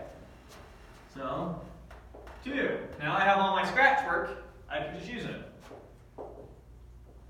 Observe that there exists big N in the natural numbers such that 1 over n is less than 6 epsilon. Right? Now, it seems weird. Why did you pick that number out of the blue? Well, that's what my scratch work helped me think of. That's why last time when I wrote line in the proof, I said you just have to watch me think for a second. Because I was trying to basically come up with what this should be. Epsilon over 6. Yeah, I was like just gonna say. Yeah. Oh, sorry. That's why I'm confused. Thank you. Epsilon over 6. Good? Okay.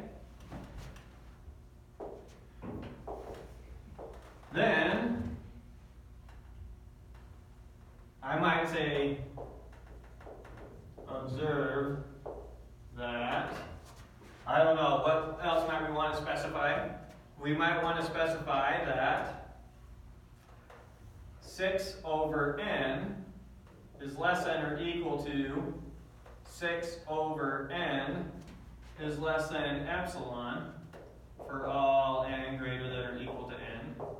Maybe that's the next natural leap to make. Not too many steps in one.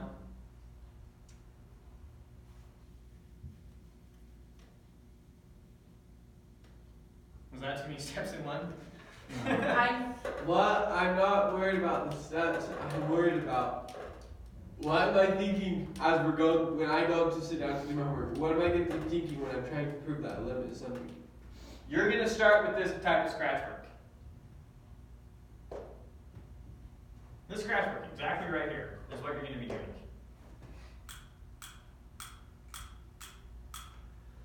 Okay, and then I do all that just to find out, like, big picture, what are you trying to do? I am trying to find a big N so that this statement is true for all n greater than or equal to big N. You pick an epsilon. I need to now find an index that makes this statement true for every n greater than or equal to that index. So I need to find a big N that makes this statement true for all n greater than or equal to that big N. Right. Right? And what is that big N? It's whatever natural number you can plug in here that makes this less than epsilon over 6. Okay. So you pick some epsilon. I just pick a 1 over n that makes this smaller than epsilon over 6. And then I use that and we're done. Right. Because Right? epsilon over 6 is less than epsilon. No. Because if 1 over n is less than epsilon over 6, 6 over n is less than epsilon. And if 6 over n is less than epsilon, then 6 over little n is less than epsilon. And if 6 over little n is less than epsilon, 2 over n plus 4 over n is less than epsilon. And if 2 over n plus 4 over n is less than epsilon, then 2 over n squared plus 4 over n is less than epsilon. And if that is less than epsilon, then the absolute value of that is less than epsilon. If the absolute value of that is less than epsilon, then that is less than epsilon. And if that is less than epsilon, that is less than epsilon. And we're done. We were always trying to show that this is less than epsilon. That's it. Okay. Okay? And to show that that's less than epsilon, we have to get an n, a big N, We have to find a big N that satisfies this. between little n and No. Man. We have to find an index into our sequence. So that every term after that index would make this statement true. yeah, So that every term after that index was within epsilon of A. right. Okay. Okay. That's what big N is. It's that index. Okay? Yes. So we need to find the big index that makes this statement true. That makes this within epsilon of 3. Okay. I see. Here's our sequence. I see. Here's what we're trying to get close to. So we need the distance between this and 3 to be less than epsilon. Here's a sub n. Here's a. A sub n, a. Yeah, I got The it. distance between a sub n and a needs to be less than epsilon. When is the distance between a sub a and a less than epsilon? I see. That's when this is less than epsilon. When is this less than epsilon? Well, this is less than epsilon when this is less than epsilon, that's for sure. Right? Right. This is less than epsilon, this is definitely less than epsilon. And when is this less than epsilon? When this is. And when is this less than epsilon? When this is. And when is this less than epsilon? When this is. 6n. And when is this less than epsilon? There's where we finally get stuck. When is 6 less than n less than epsilon? Well, we need to find the n that makes that true. So you've got some epsilon, and I say, here's the n. It's the 1 over n that satisfies this. Okay, I actually just hit a breakthrough. Perfect.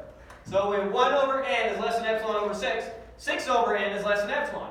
And when 6 over n is less than epsilon, then 6 over any n bigger than that n is less than epsilon, and that, and that, and that, and that, and that. 6 over n is. And so this distance is less than epsilon. 6 over n is less than any 6 over n because 6 over n is greater than or equal to 6 over little n for all little n bigger than or equal to big N.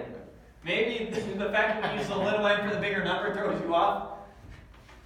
This number is bigger than that number. yeah, Right? I actually. So this number is less than or equal to this number. Okay. So first thing you do is you write it out. You write your limit out into that notation or that definition. Yeah, plug into your definition. And the And whole. you're trying to figure out when is this true? Yeah, This is true, when this is true, when this is true, when this is true, when this is true, when this is true, when this is You're true. trying to simplify. And can it. I find the n that makes this true? It all reduces finding the n that makes this true. Yeah. If I can find the n that makes this part true, then that makes this true, makes this true, makes this true, makes this true, makes this true, Right. and all the way back to makes that true. And the way you find that n to make that true is use the Archimedean property. 1 over n is epsilon is less than epsilon. 1 over big N is less than any number you pick. The number we picked is epsilon over 6. Right. You pick epsilon, I can find it n, so that 1 over n is less than epsilon over 6. Okay. Yep.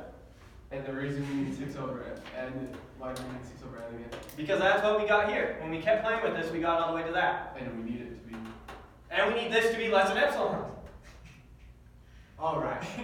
We're always getting it less This than has so epsilon. many different thought processes.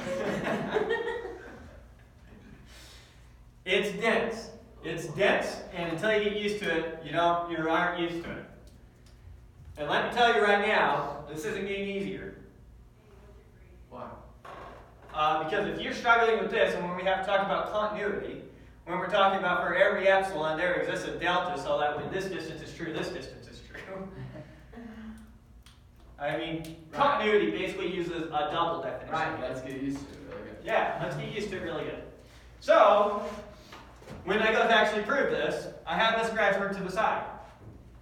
Now I say, observe that there is some natural number, so that 1 over that natural number is less than epsilon over 6. No matter what epsilon you pick, I can always find a natural number that makes this true. Okay.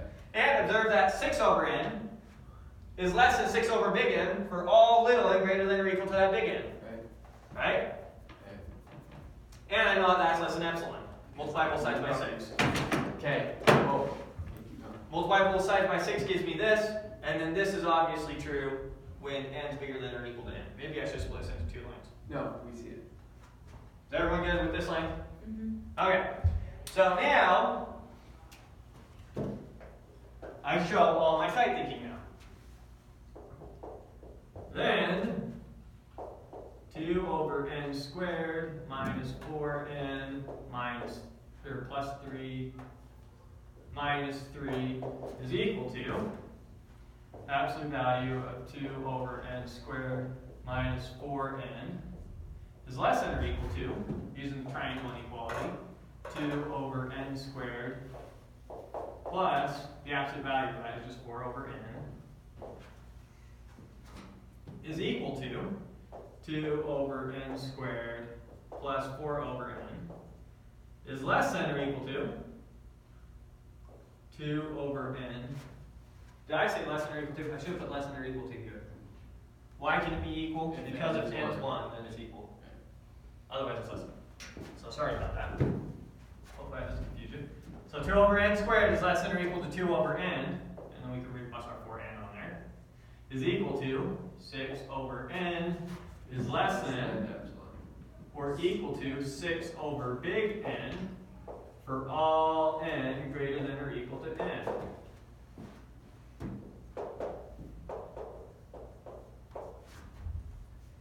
Gives you the chills.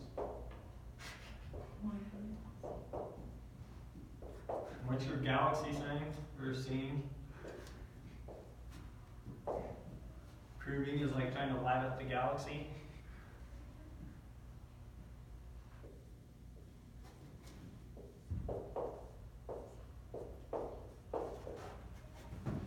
Now we're done. Okay. It's good. Oh my. So you do. You have a lot of 2 over n squared minus 4 over n. That should be 2 over n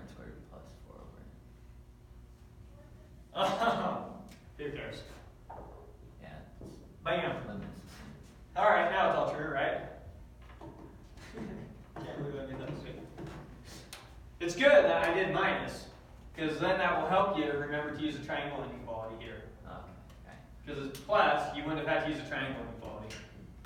So, good thing I made that It's a mistake. good thing that I saw that because of my homework. That was something else. I was trying to use the same logic that this one was small, but I just need to use the triangle inequality. Okay, so let me warn you here and now. This type of proof is the first holdup in this class. You're talking about kids understanding calculus. This is the number one holdup. Getting stuck right here. You go and you take calculus in college. They're going to make you do simple proofs like this. You probably have to do it in your calculus class. So number one holdup, you get lost here, and then from there on out in the class, you're gone. Because everything comes back to the idea of a limit from here on out. This idea of a limit doesn't go away. It's here. It's here to stay. It's limitless.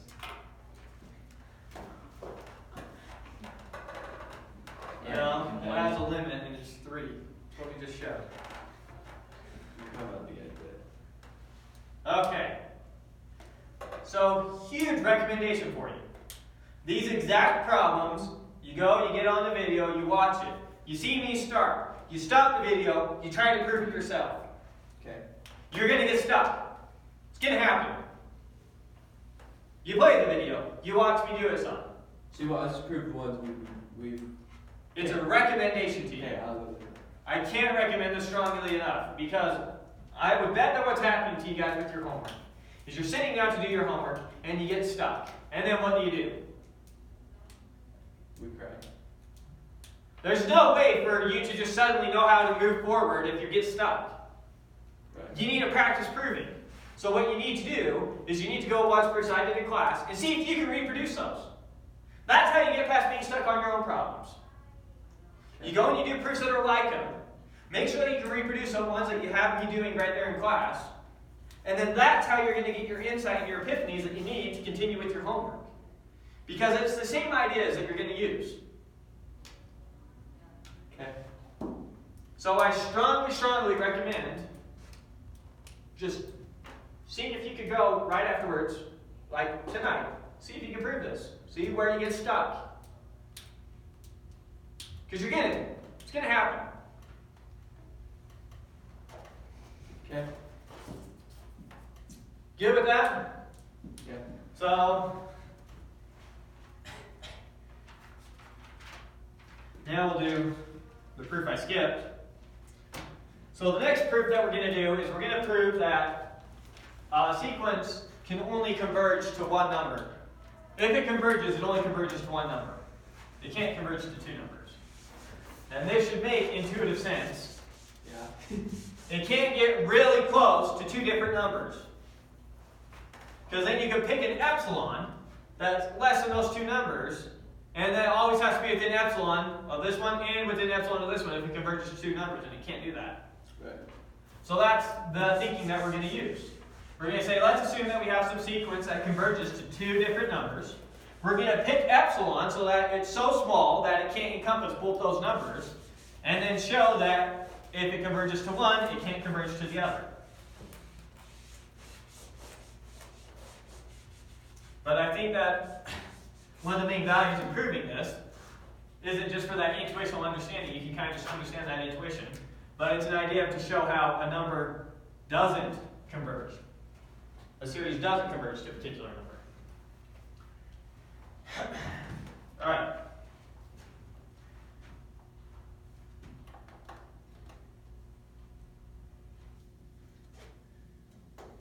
We're going to do a proof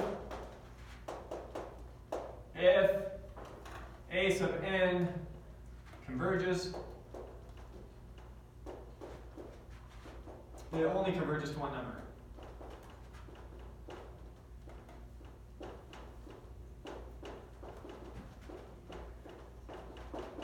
Right? Okay. And how are we going to prove this? By way of contradiction. So assume, by way of contradiction, that we have some series that converges to a it converges to B where A is not equal to B.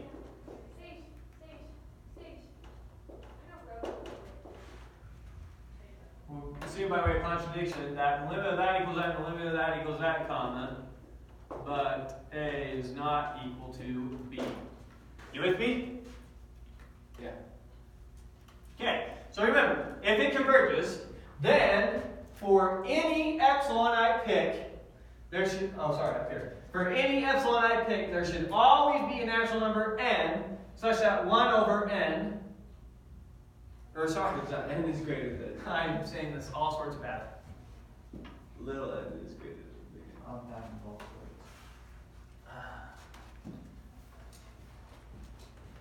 So what we have is, when you prove it's true, you show that for all epsilon, comma, there exists a big N such that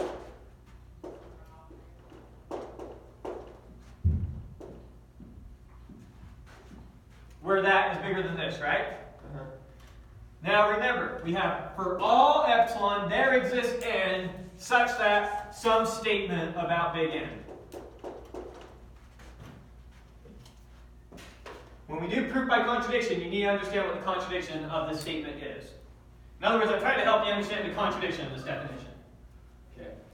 So, if for all epsilon there exists an N such that the statement is true, the contradiction of that is that there exists an epsilon such that for all big N's you pick, this statement up here we're saying is equal to true, we're saying is equal to false.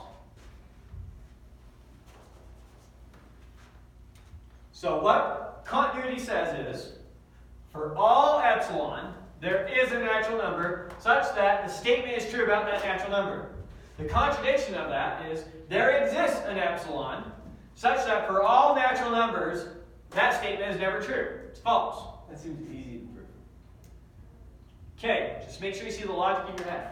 So I need to find an epsilon, because now I'm doing this. See, up here, you gave me an epsilon, and I need to find the natural number that made the statement true, right? Right.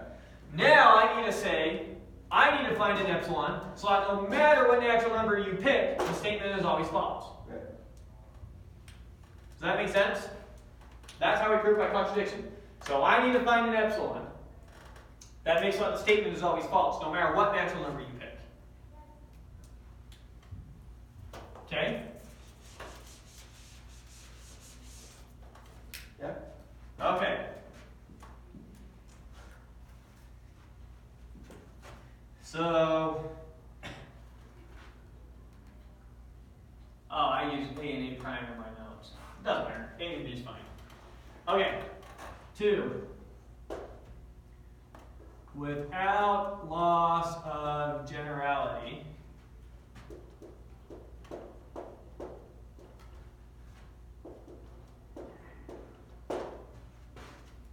in other words, so we're assuming by way of contradiction that this sequence converges to two different numbers, A and B, right? Now I'm saying, whatever the bigger of those converging numbers is, call that one B. One of them is bigger than the other one, right? Call that one B. And it doesn't change our proof. So if A happened to be bigger than B up here, what I'm basically saying here is relabel them so that B is the bigger one. Okay. Doesn't change the proof. So that's a common thing. Without loss of generality, assume this. It doesn't change the proof. The proof is still true.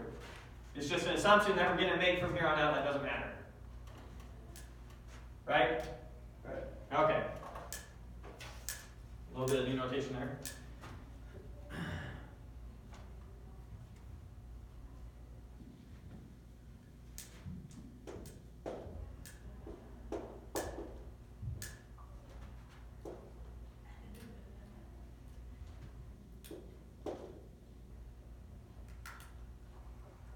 Use A prime B minus A over K.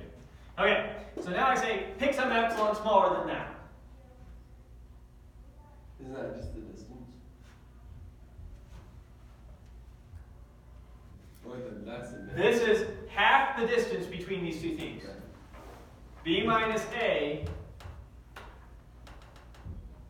is the distance between B and A 2 is, and then dividing by 2 gives me half the distance. You see that? Yeah. Why did I have to do absolute value of b minus a? In this case, I know that absolute value of b minus a is just equal to b minus a. Why is that the case? Because b is the bigger one. When b is greater than, that always works out.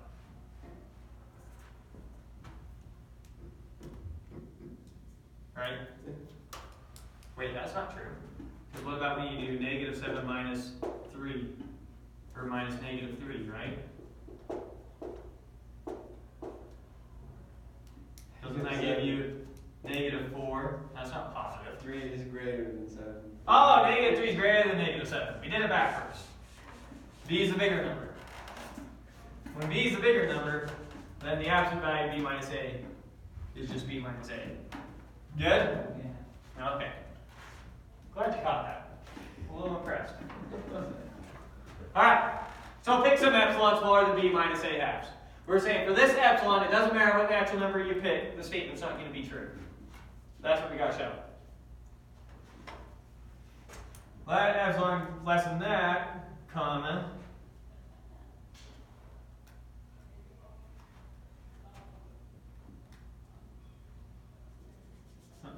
Let epsilon less than that so that, I'll motivate this a little bit. So that a plus epsilon is less than a plus b minus a over 2 is equal to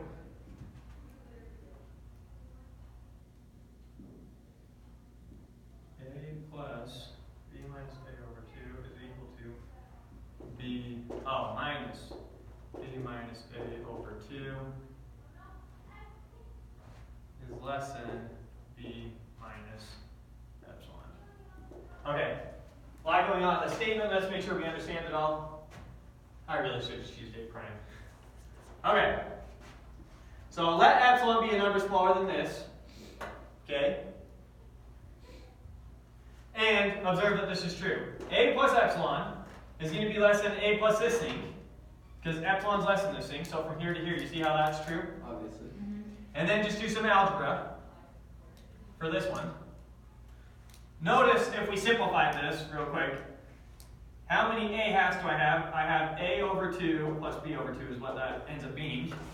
So I have 2a over 2 minus a over 2 is just 1a over 2, and then 1b over 2.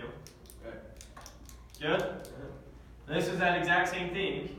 B minus b over 2 is b over 2, and then minus a over 2 is plus a over 2. Okay. So you see how that and that are the same thing? Okay. So, and then b minus that thing is obviously less than b minus epsilon. Right? Yes. Epsilon is smaller than that thing. And, yeah, right. And so b minus a bigger number is less than b minus a smaller number. Easy. Okay. You good with all that? Yeah. That's a lot of algebra in one line, but that's how we're going to do the proof. So, 4. Since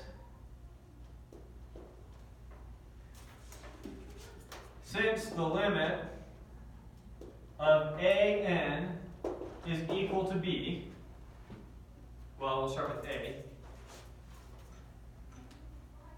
Since the limit of an is equal to a, comma, then we know that there exists n1 such that an minus a is less than epsilon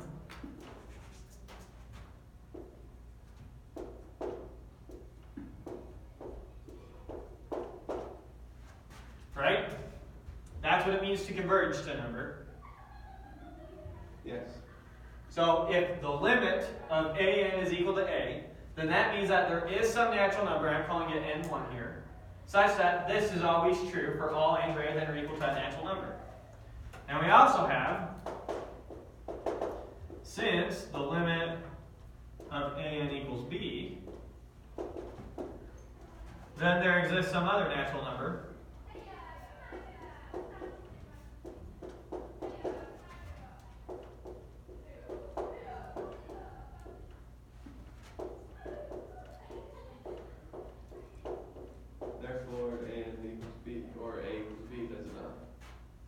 No. That's just using the fact that this converges to this is a statement, and this converges to this is a statement, right? And so if I pick the bigger number out of n1 and n2, then both these statements are true, right? This statement is true for all n greater than or equal to n1. This statement is true for all n greater than or equal to n2. And so if I take all n greater than both these things, then both the statements are true, right? Can n1 and n2 be the same thing? Sure. They could be the same thing, they could be different. So let n equal, and are you guys okay with the max function? No. With that kind of notation? Let n equal the max of those two numbers. Whatever number is bigger, let n be that number. Okay. So let n equal that, then an minus a is less than epsilon. Jeez. I do that so much. Epsilon for all n greater than or equal to n, and an minus b is less than epsilon for all n greater than or equal to n. Right? Both those statements are true for all n greater than or equal to the max of these two. You good with that?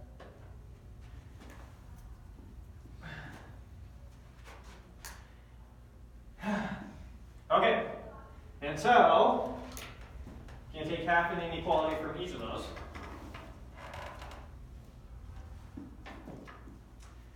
So one more line here that will seal it all together. Then, let's see. Then an is less than a plus epsilon, and an is greater than and b minus epsilon is less than an for all n greater than or equal to n. So I'm using just half of the inequalities we can get from both these. So from both these statements, an minus a less than epsilon, from that I know that this is true. But I also know that an is greater than a minus epsilon. Maybe I should just spell those out exactly. Sorry. Should have made this a line of the proof.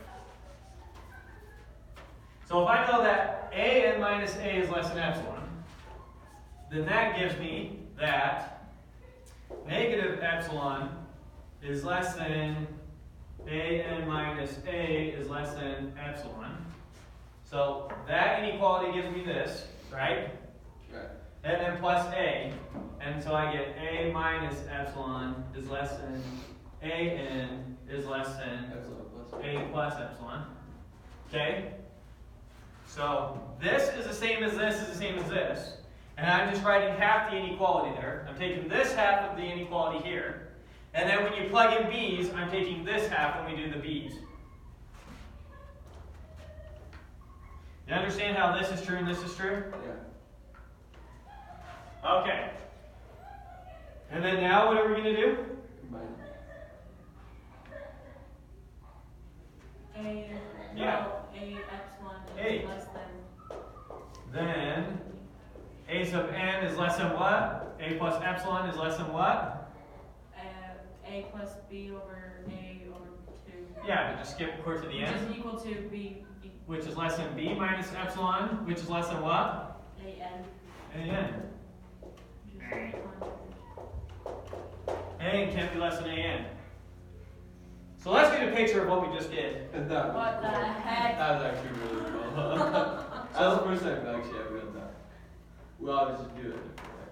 So let's draw a picture of what we just did.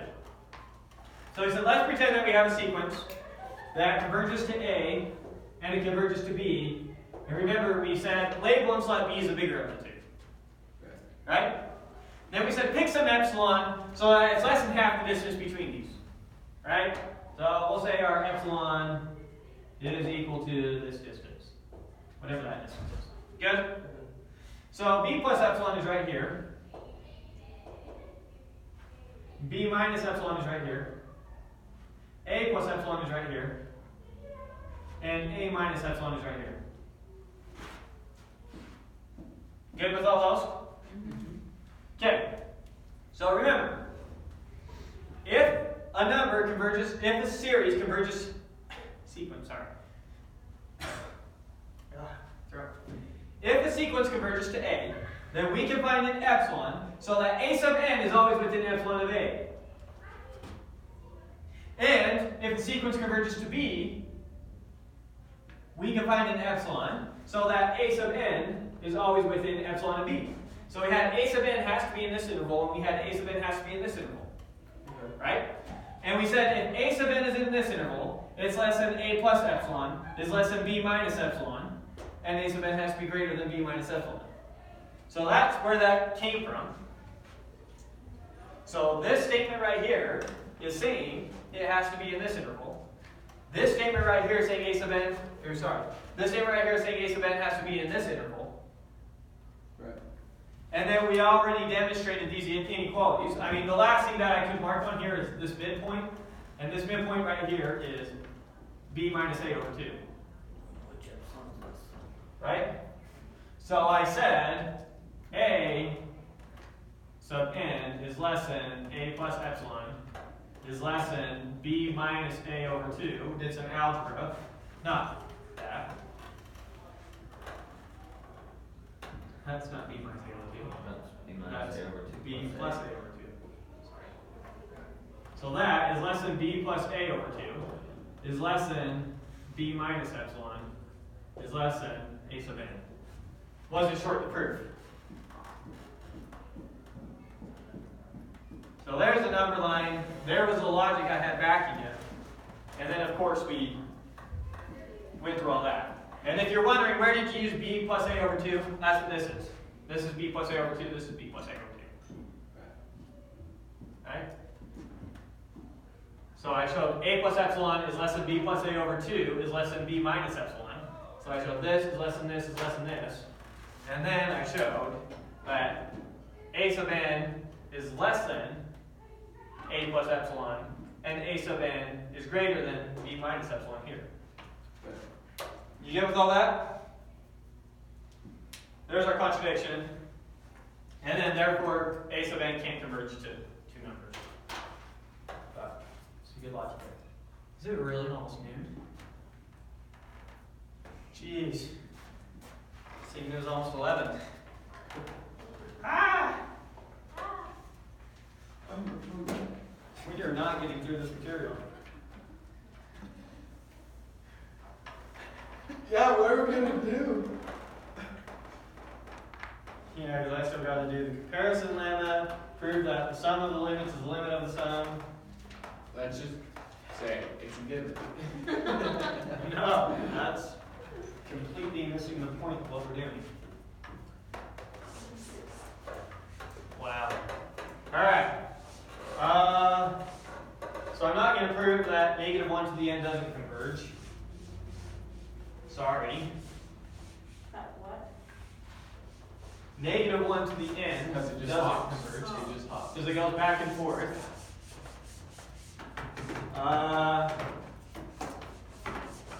But it's a contradiction type proof like we did over here. So if you have some of those on your homework, ciao. Which I'm sure you do. We already did that proof. So let's do the comparison lemma because that's the important one. Alright.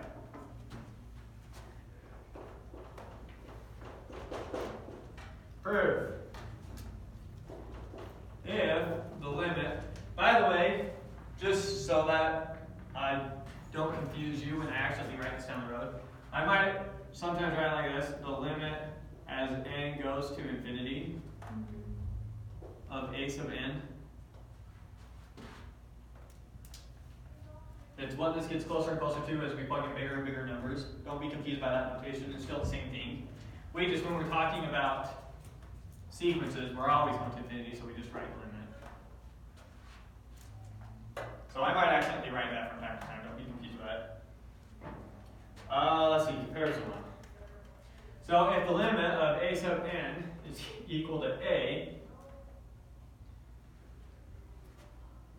And if there exists c greater than 0, it's a greater than. And if there exists c greater than 0, and n1 in n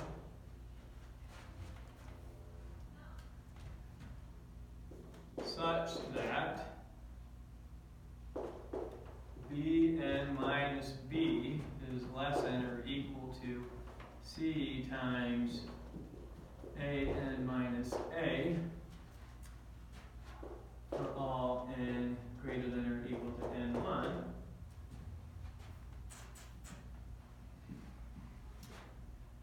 comma, then the limit of b sub n equals b.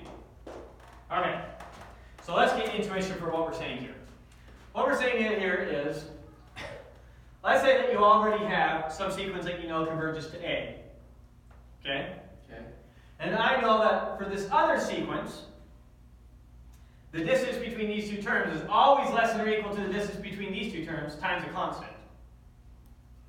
Okay. Well, I know that the distance between these two terms gets to what? A. Gets to 0. A sub n gets closer and closer to A, so this distance gets closer and closer to 0. Oh yeah. So if this distance gets closer and closer to 0, then a constant times this distance gets closer and closer to 0. So this distance gets closer and closer to 0, which means that this gets closer and closer to that. It's kind of the thinking there.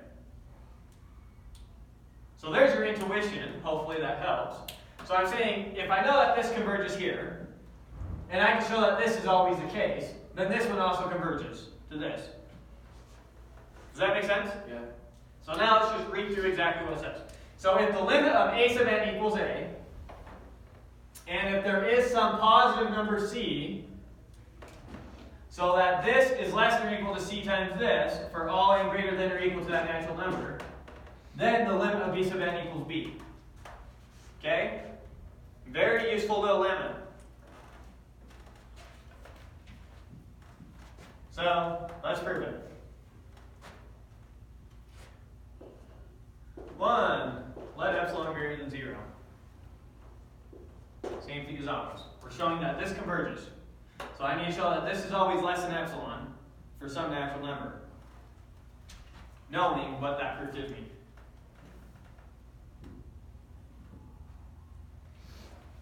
So maybe note that.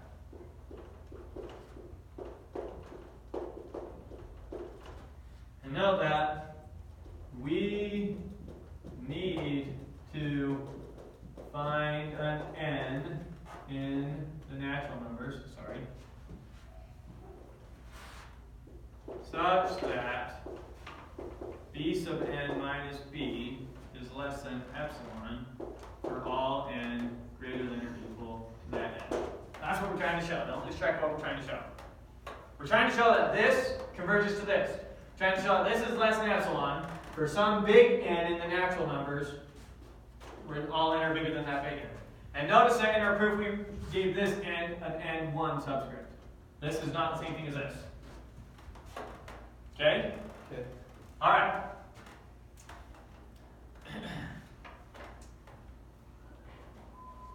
Okay. 2. Since the limit of a sub n is equal to a, then there exists, I'll call it n2, such that a sub n minus a is less than epsilon for all n greater than or equal to n2. Right? That's what it means for this thing to converge. If this thing converges to a, then there has to be some natural number such that this is less than epsilon for all natural numbers greater than a natural number. Right? For any epsilon I want, I chose the epsilon that you gave me that I need to use here. You with me so far? Mm-hmm. Oh, sorry. The epsilon I'm using here is not that. The epsilon I'm using here is this. Epsilon over c.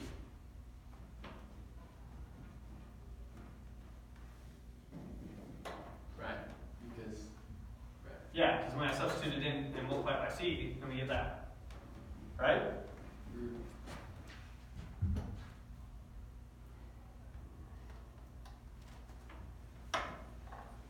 Or, to rephrase that, a sub n minus a is less than, or c times a sub n minus a is less than epsilon for all n greater than or equal to n2. Same thing. If a sub n minus a is less than epsilon over c for all n greater than or equal to 2, then c times a n minus a is less than epsilon for all n greater than or equal to n2. Right. Right? Okay? So, remember what I'm given up here. I'm given that bn minus b is less than or equal to c times an minus a for all n greater than or equal to n1. Yeah. And here, I'm given that c times an minus a is less than epsilon for all n greater than or equal to n2. So, let n equal the max of n1 and n2. Then we have this statement true.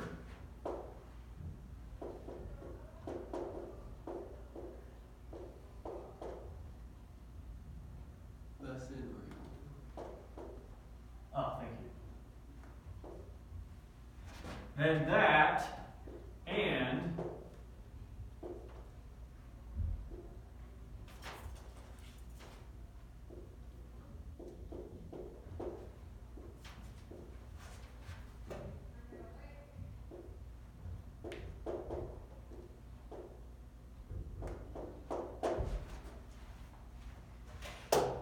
so let's make sure we understood this. I probably should have put my first line in here. Assume we have an an such that this is true for all n greater than or equal to some n1. So sorry about that. I should have written that by then. So assume we have some an that satisfies this. We have some an, some c, and some n1 that makes this true. Right? Right. So I know that for all n greater than or equal to n1, this statement is true. Yeah. And I know because an converges to a that there's some n2, so that this statement is true for all n greater than or equal to n2. Or in other words, this statement is true for all n greater than or equal to n2. So this statement is true for all n greater than or equal to n1. This statement is true for all n greater than or equal to n2. Okay. So if I take the max of those two, n1 and n2, then both those statements are true for all n greater than or equal to that max. You follow the logic there? That makes sense. Okay.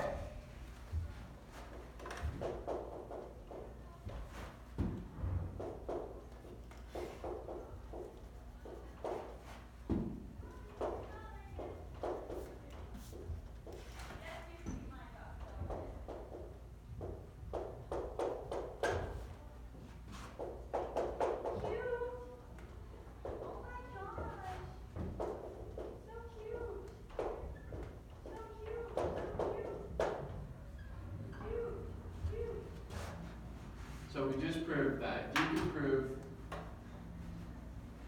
Or if So you know, let me give you an example of where we might use this proof. So we already proved on the side, let me just clear some space over here. Let's say we already proved earlier that 1 over n, the limit of that equals what? 0. 0, right? So now, what do I know?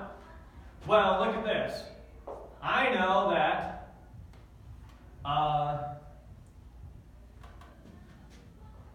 Now we how do I want to do that? No, that's not going to work like I thought.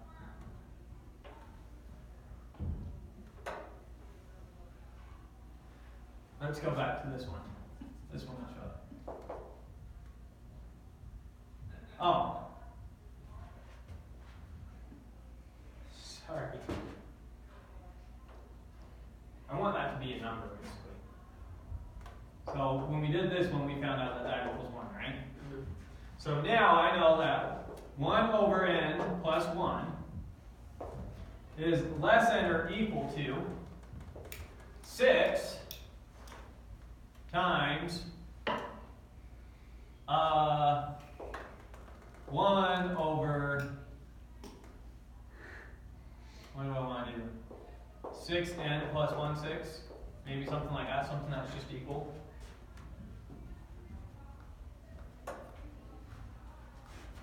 Now let's not even do that. Let's just say that's definitely less than or equal to 1 over n plus 2n squared plus 7. Right? Where's your constant? Is it just 1? Yep. Is that definitely true? We don't know. Well, yeah, I guess. Oh, I didn't do my minus. Oh shoot, that's not gonna work like I hoped. Sorry about that. I got confused with my plug. We'll see where we use this lemma. We're running out of time. So let's just answer questions about this, and then I'll show you where we use the lemma. But in short, if we know that this thing converges, right? The AN minus. And this is always less than or equal to this times some constant, then Bn converges to B. So if we know An converges to A, and this distance is always less than or equal to this distance by some constant factor, then this converges to this, is what we're That saying. seems powerful. It is very powerful. Even if your constant is a really, really small number. Really small, really big, doesn't matter. As long as it's a constant. Can we just say that if A converges, then B converges? If Less than or equal to? If An converges, Then B and this is true, then Bn converges. That's, yeah. That's what it's saying. So first off, you need An converges. Second, you need that the distance between An and what it converges to is greater than or equal to what you think Bn converges to by some constant factor. And if that's true, then Bn converges to what you're guessing it converges Can you to. say that there's always a constant factor of 1? We can prove it without the C, but the C makes it more useful. You can prove it without We a can assume C. C is 1, Oh yeah, you can handle the case where C is 1 if you want. Okay. But C can be any number. but it's way more useful to have A constant. a variable. Yeah, we'll see how we use it. Sorry, I can't come up with one on the fly without. I plugged it wrong, and we're out of time. So, any other What's last homework? minute questions? Huh? What's homework? What's homework? How many of you are done with last week's homework? How far are you? I have one question. I did not get them all right. I know I. Last week's homework was 1.3. It was 3 questions from 1.2 and 8 questions from 1.3. 1.3. Oh, that was a really small one. And 1.2. 4 questions there. Maybe you got stuck on number 3. I don't know.